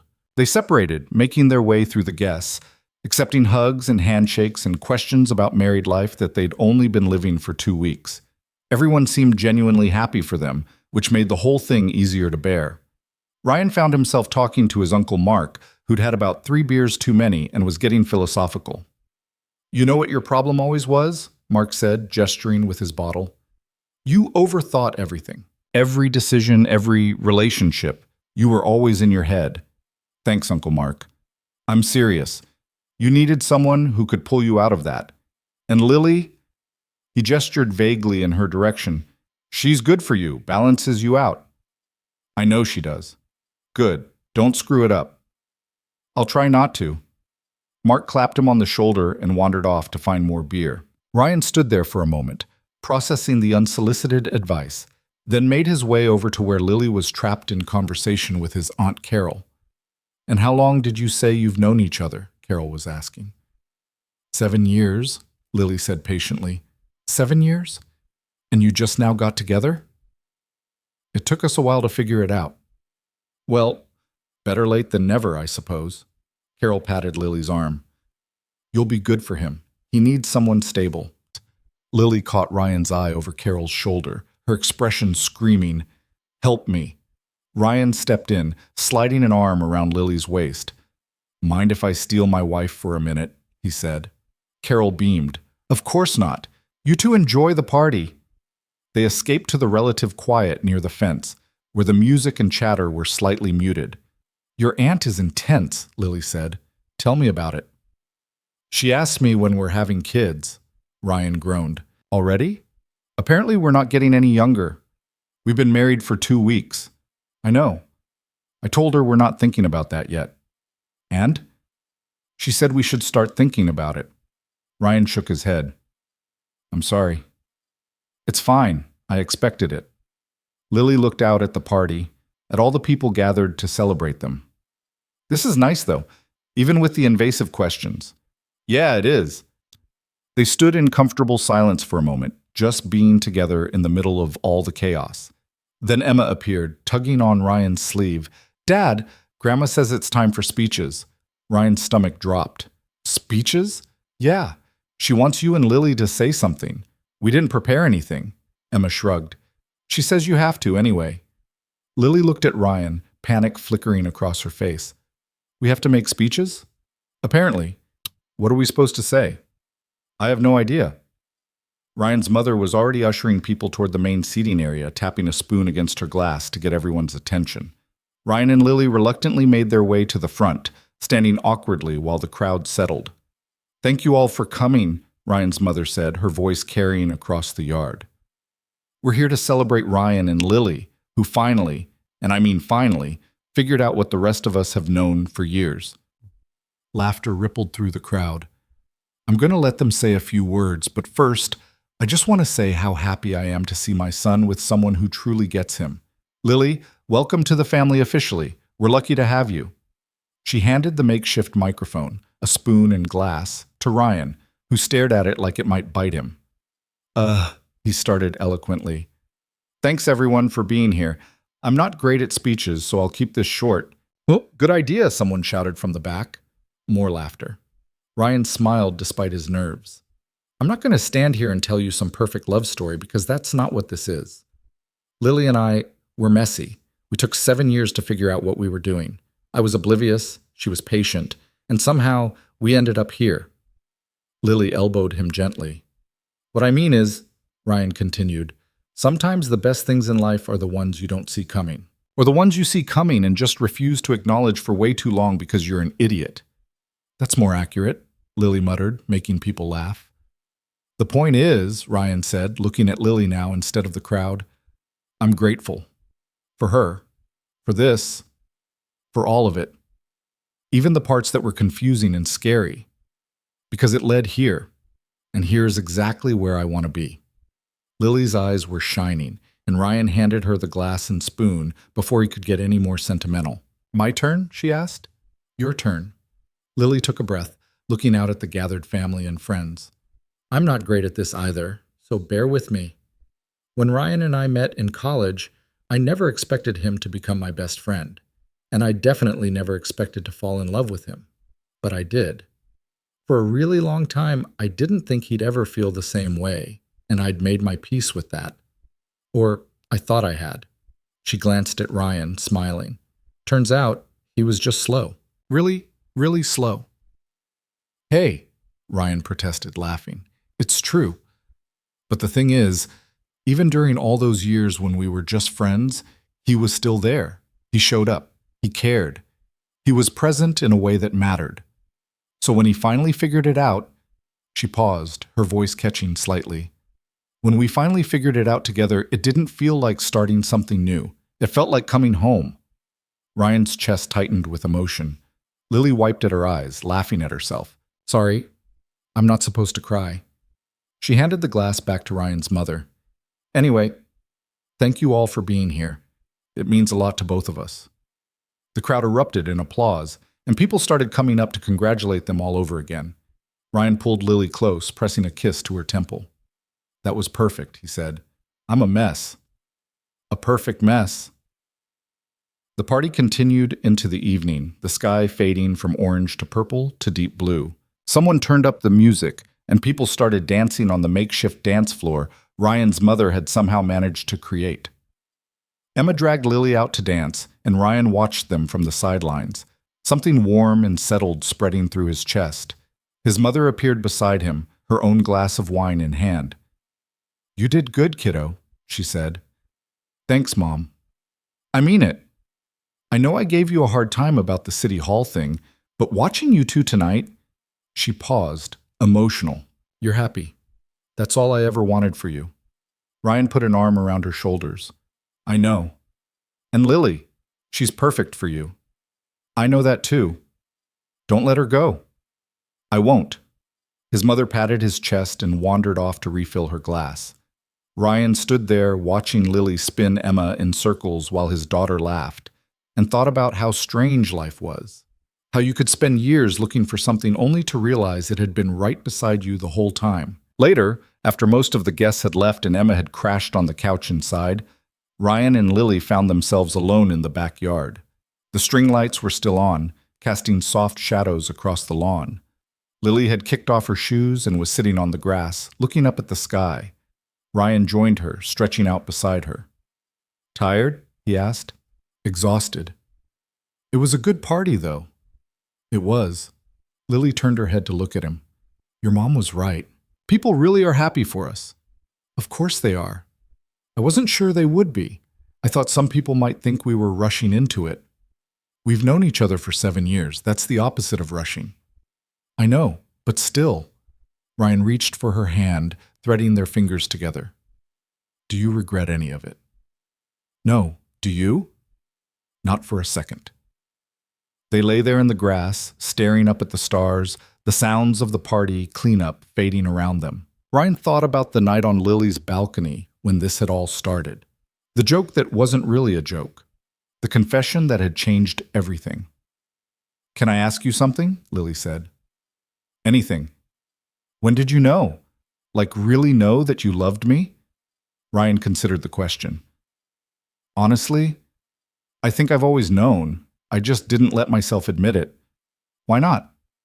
Because admitting it meant risking everything, our friendship, the life we'd built. I couldn't imagine losing you, so I told myself what we had was enough. But it wasn't. No, it wasn't. Ryan turned to face her.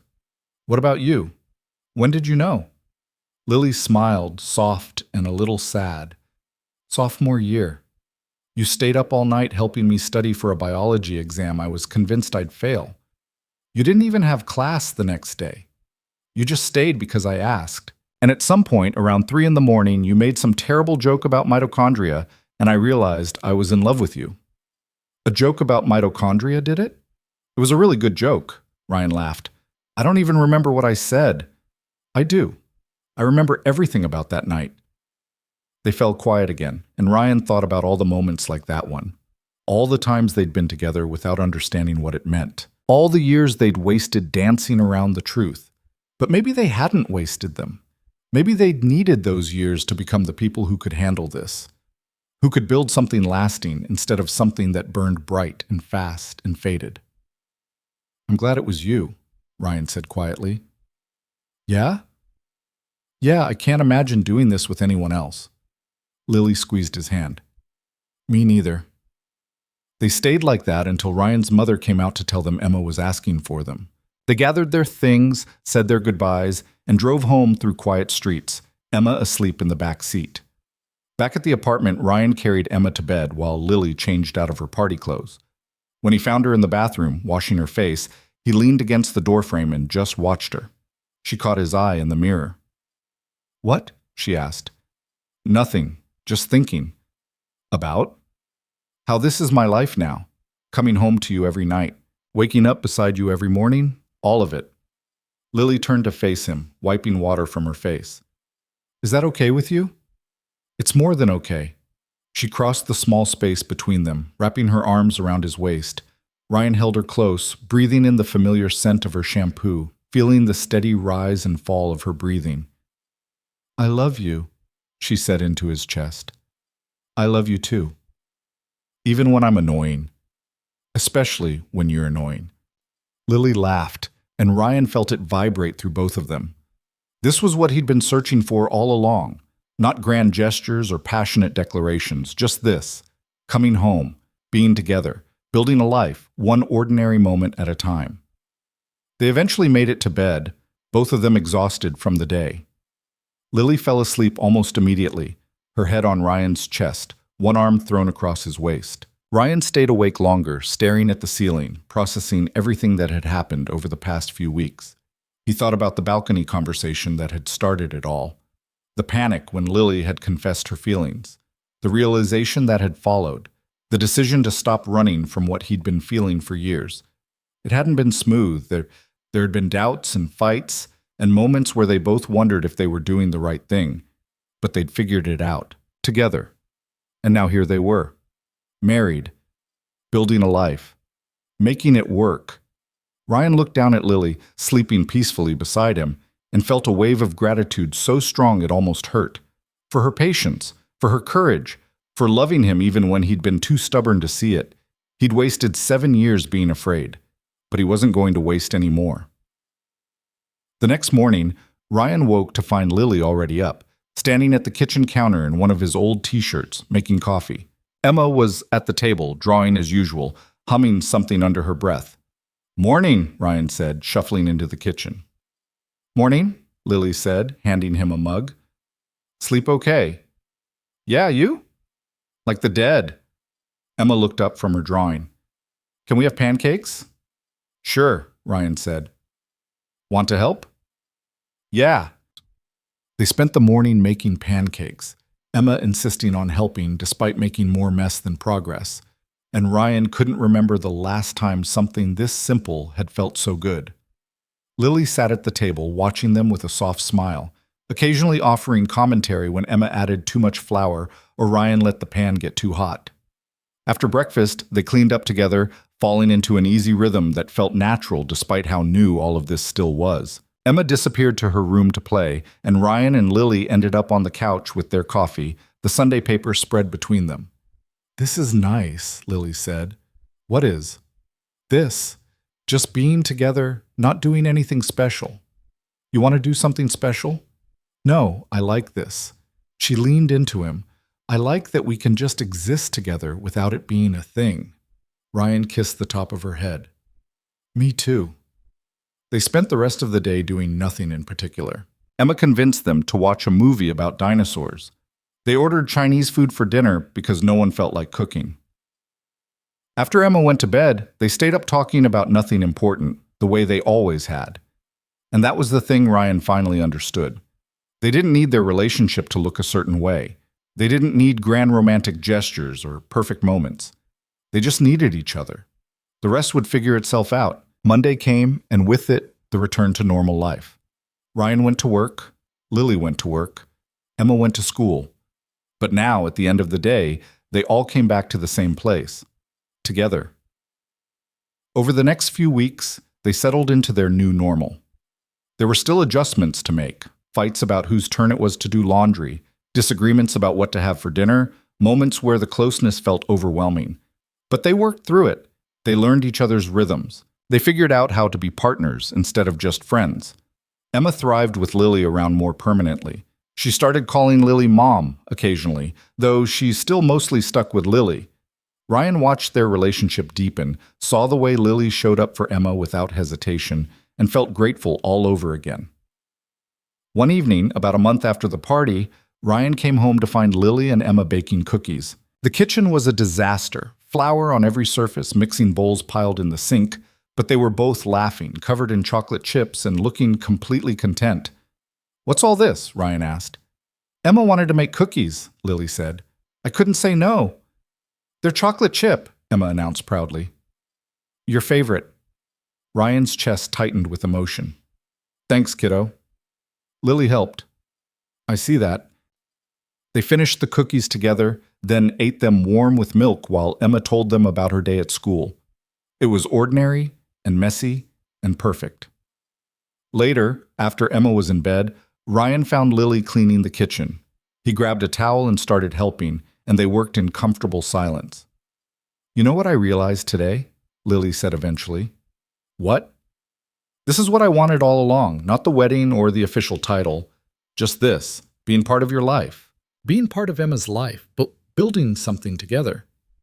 You've always been part of our lives. I know, but it's different now." "Better different?" "Yeah, better different." Ryan set down the dish he was drying and pulled her close.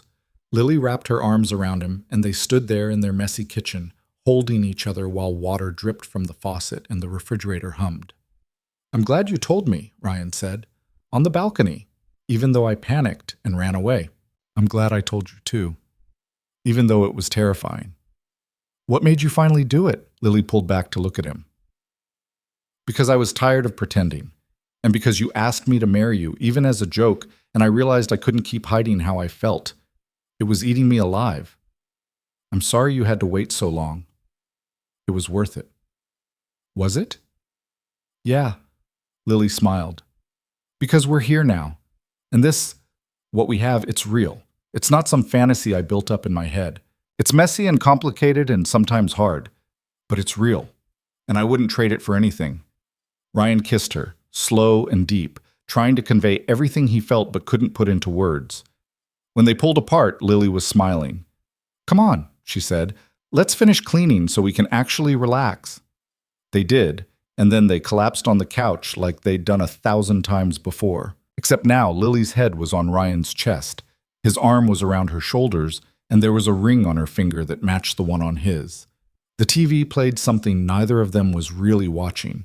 Outside, the city hummed with its usual energy.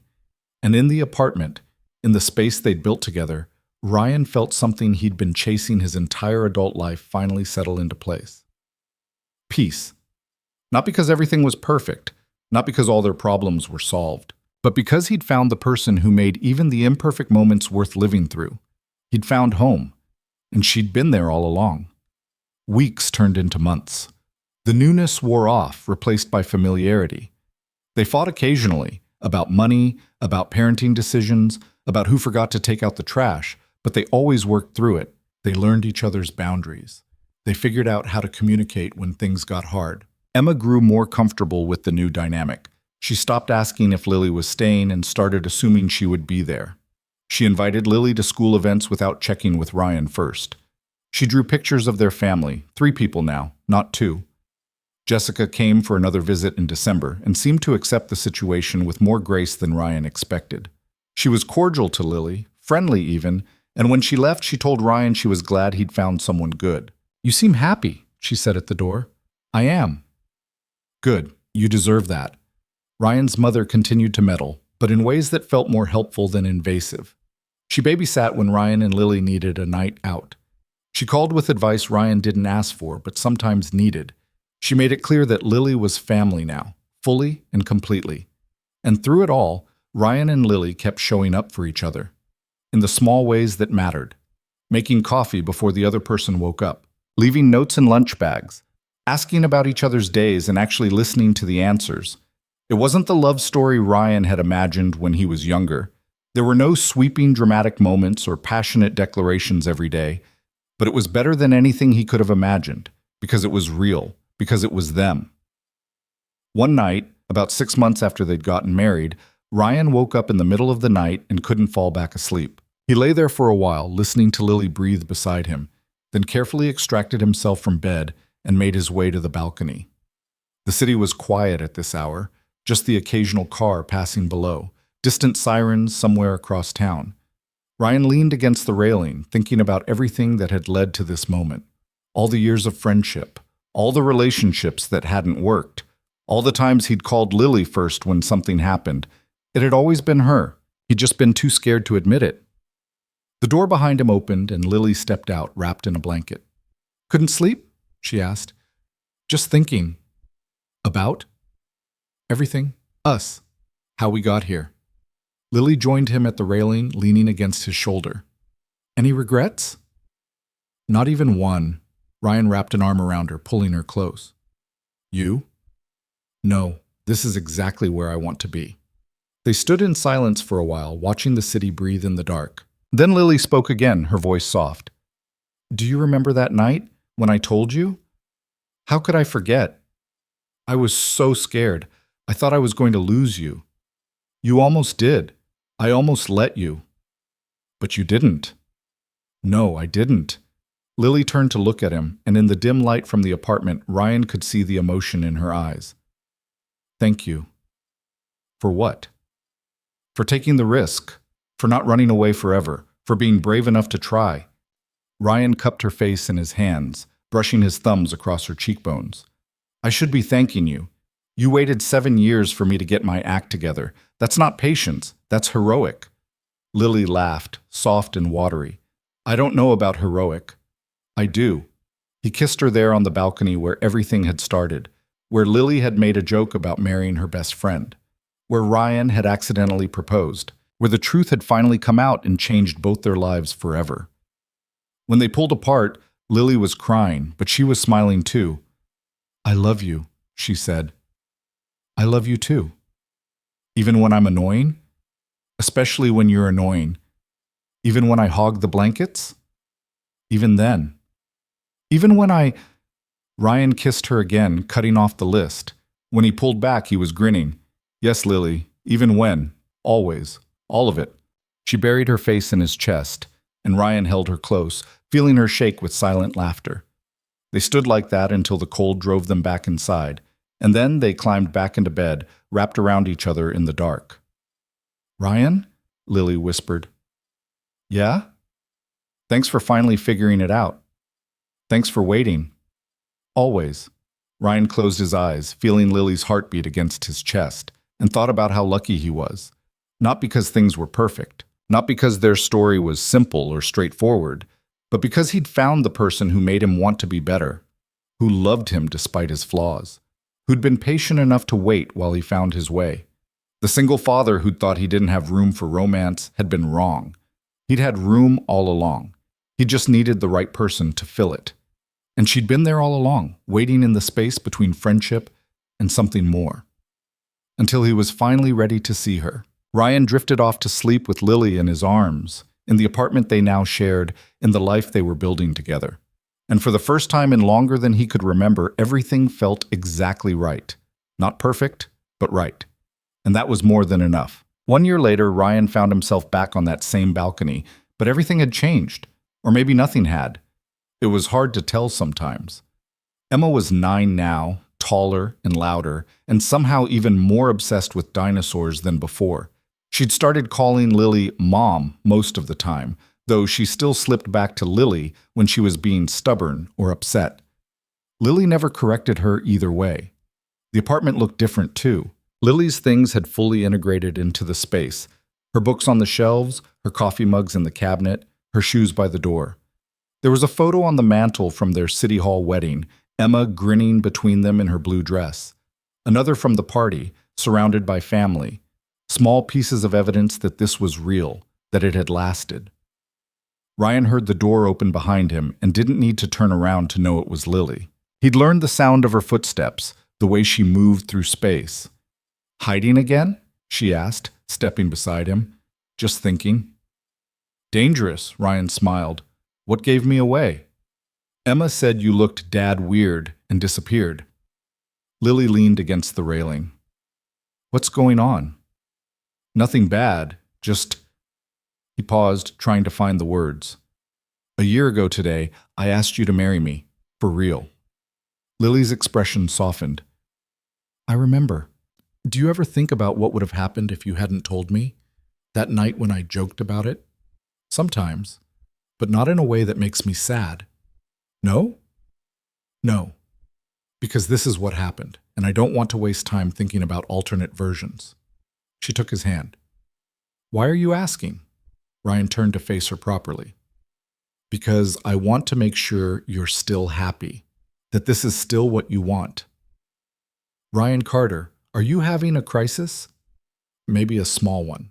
Lily laughed, the sound warm and familiar. You're allowed to have crises, but you should know by now that I'm not going anywhere. Even when I'm being neurotic? Especially then. Ryan pulled her close, and Lily wrapped her arms around his waist, fitting perfectly against him the way she always had. They stood like that for a while, just breathing together, the city moving around them.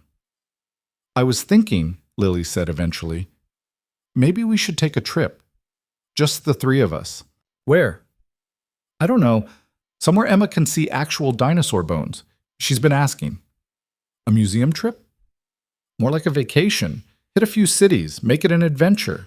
Ryan considered it. That could be good. Yeah? Yeah, let's do it. Lily pulled back to look at him, her eyes bright. Really? Really, we could use an adventure.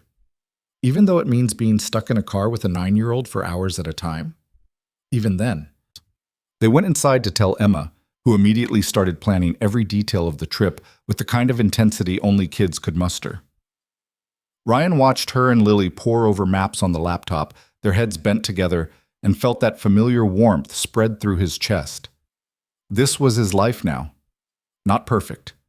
Not without its complications. But his.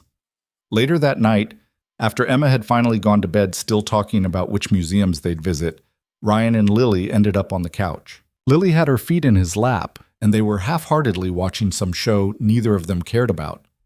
"Can I tell you something?" Lily said during a commercial break. "Always. I used to have this fear, that one day you'd wake up and realize you made a mistake, that you'd married me because it was comfortable, not because you actually loved me." Ryan's hand stilled on her feet. "Lily, I know, it's stupid, but sometimes I still think about it. About whether you would have chosen me if things had been different, if we hadn't been friends first." "I would have." "You don't know that." "Yes, I do." Ryan shifted to face her properly. "You think I fell in love with you because it was easy? Because you were convenient?" "I don't know what I think." "Then let me tell you what I know. I fell in love with you because of who you are, the way you show up for people, the way you're patient even when you shouldn't be, the way you make everything feel less heavy." He took her hand. "I didn't marry you because you were there. I married you because I couldn't imagine my life without you in it." Lily's eyes were glassy. "You're going to make me cry." "Good." She laughed through the tears, wiping at her face. "I hate you." "No, you don't." "No, I don't." She crawled across the couch to curl up against him. "I love you, even when you're being annoyingly sincere. I learned from the best." They sat like that, wrapped around each other, while the TV played on and the night stretched out around them. Ryan thought about everything that had led to this moment, all the mistakes and near misses and moments of sheer luck that had somehow resulted in this, in them, together, building something that mattered. "Hey, Lily." "Yeah?" "Thanks for being stubborn." "What?" "For not giving up. For waiting. For telling me even when you thought it might ruin everything." Lily tilted her head to look at him. "You're welcome. But for the record, you did most of the hard work. You're the one who had to change how you saw me. That wasn't hard. I just had to stop lying to myself." "Still counts." Ryan kissed the top of her head, breathing in the familiar scent of her shampoo. "I'm glad it's you." "Me too." The months that followed were full of the kind of ordinary moments that made up a life. The road trip happened. 3 cities in 10 days, Emma's face pressed against museum glass everywhere they went, Lily taking photos of everything, Ryan driving too many hours and complaining good-naturedly about it. They fought in a hotel room about something stupid and made up before Emma even noticed. They ate bad diner food and sang along to the radio and made memories that would outlast all of them. Back home, life continued its rhythm. Work and school and dinner together most nights. Arguments about whose turn it was to do dishes. Emma's teacher conferences where Lily sat beside Ryan and held his hand under the table. Birthday parties and holidays, and all the small rituals that stitched days into years. Ryan's mother stopped asking when they were having another baby, which was a relief. Jessica maintained her cordial distance, showing up for Emma's big moments, but otherwise staying out of their lives. Friends got used to seeing Ryan and Lily as a unit, no longer treating it as something new or surprising. And through it all, Ryan kept discovering new things about being married to his best friend, like how Lily got grumpy when she didn't sleep enough, how she'd reorganize the kitchen cabinets when she was stressed, how she'd leave post-it notes around the apartment with random observations or jokes that only he would get. He learned that marriage wasn't one big decision, but 1,000 small ones. Choosing to be kind when he was tired, choosing to listen even when he didn't feel like it, choosing her over and over in ways that mattered. On their first anniversary, the real one from the City Hall wedding, Ryan came home to find Lily cooking dinner while Emma set the table. "What's all this?" he asked. "Anniversary dinner," Lily said.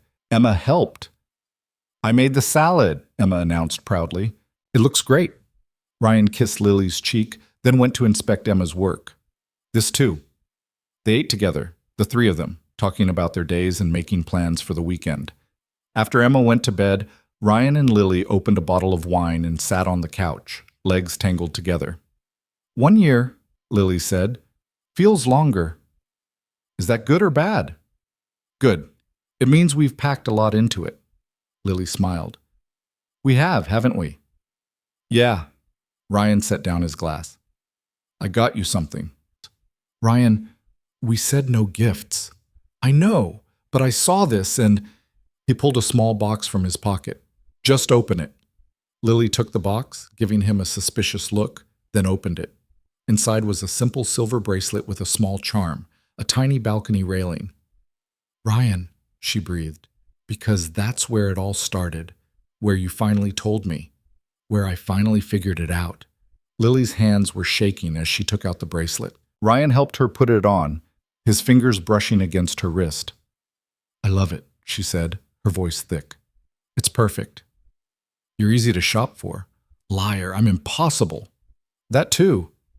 She hit him lightly, then kissed him, soft and slow. When they pulled apart, she was smiling through tears. I got you something too, she admitted. I thought we said no gifts. We did, but I'm also a hypocrite. She reached behind the couch cushion and pulled out an envelope. Open it. Inside was a photo Ryan had never seen before.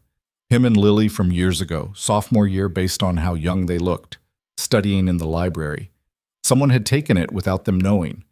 Ryan was gesturing at something in a textbook, and Lily was looking at him with an expression that, now that Ryan knew what to look for, was unmistakably love. Where did you get this? He asked. Our friend Jessica, different Jessica, took it. She sent it to me last month when I mentioned we'd gotten married. Said she'd known back then that we'd end up together. Ryan stared at the photo, at Lily's face, at the evidence of feelings he'd been completely oblivious to. You were in love with me even then. I told you, sophomore year. He shook his head. I can't believe I didn't see it. You weren't ready to. That's generous. It's true. Lily took the photo back, studying it. I wasn't ready either, in a way. I needed those years to figure out who I was. What I wanted. By the time you were ready, I was ready too. Ryan pulled her close, and they sat in silence, both of them thinking about the long, winding path that had led them here. All the years of friendship that hadn't been wasted but necessary. All the relationships that hadn't worked out because they'd been with the wrong people. All the moments that had seemed random at the time, but now looked inevitable. I'm glad we waited, Ryan said. Really? Yeah, because this… He gestured at the apartment, at their life. It feels solid, built on something real. Built on 7 years of friendship. Exactly. Lily kissed him again, and they stayed up late talking the way they always had, about everything and nothing. And when they finally went to bed, Ryan lay awake for a while, listening to Lily breathe beside him, feeling grateful for every single moment, the good ones and the hard ones, that had led to this. The next morning, Emma burst into their room at 7, asking if they could have pancakes for breakfast to celebrate. Ryan groaned but got up anyway because that's what you did when you had a kid. Lily followed, both of them shuffling to the kitchen in their pajamas. You know what I realized? Emma said while Ryan mixed batter. What's that? Lily asked. You guys have been married for a whole year and nothing exploded. Ryan laughed. Why would something explode? Because that's what happens in movies. People get married and then everything goes wrong.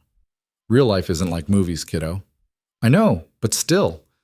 Emma climbed onto the counter, legs swinging. I'm glad you guys are married. It's better this way. Better than what? Lily asked. Better than before. When you weren't married, but obviously should have been. Ryan and Lily exchanged a glance. How long have you thought that? Ryan asked. Emma shrugged. Forever. I'm not blind, Dad. Apparently not. They made pancakes together, the three of them moving around each other in the small kitchen with the ease of practice. And as Ryan flipped pancakes while Emma told a story about school and Lily leaned against the counter with her coffee, he realized this was it. This was what he'd been looking for without knowing it. Not some grand romance or perfect love story, but this. Messy mornings and bad jokes and the simple comfort of being with people who knew you completely and chose to stay anyway. The single father had become a husband. The best friend had become a wife. And somehow, impossibly, it had all worked out. Not because it was easy, not because they were perfect, but because they'd chosen each other again and again in all the ways that mattered, and they'd keep choosing each other. Tomorrow, and next week, and next year, and all the years after that. Building a life together one ordinary, beautiful day at a time. Because love wasn't just the big moments, it was the small ones too. The pancakes on Sunday morning, the fights about laundry, the quiet nights on the couch, the way Lily smiled when she caught him looking at her, the way Emma called them both by name and meant family. It was coming home to the person who already knew everything about you and loved you anyway. And Ryan Carter, 33 years old, father and husband and former oblivious idiot, had finally found his way home.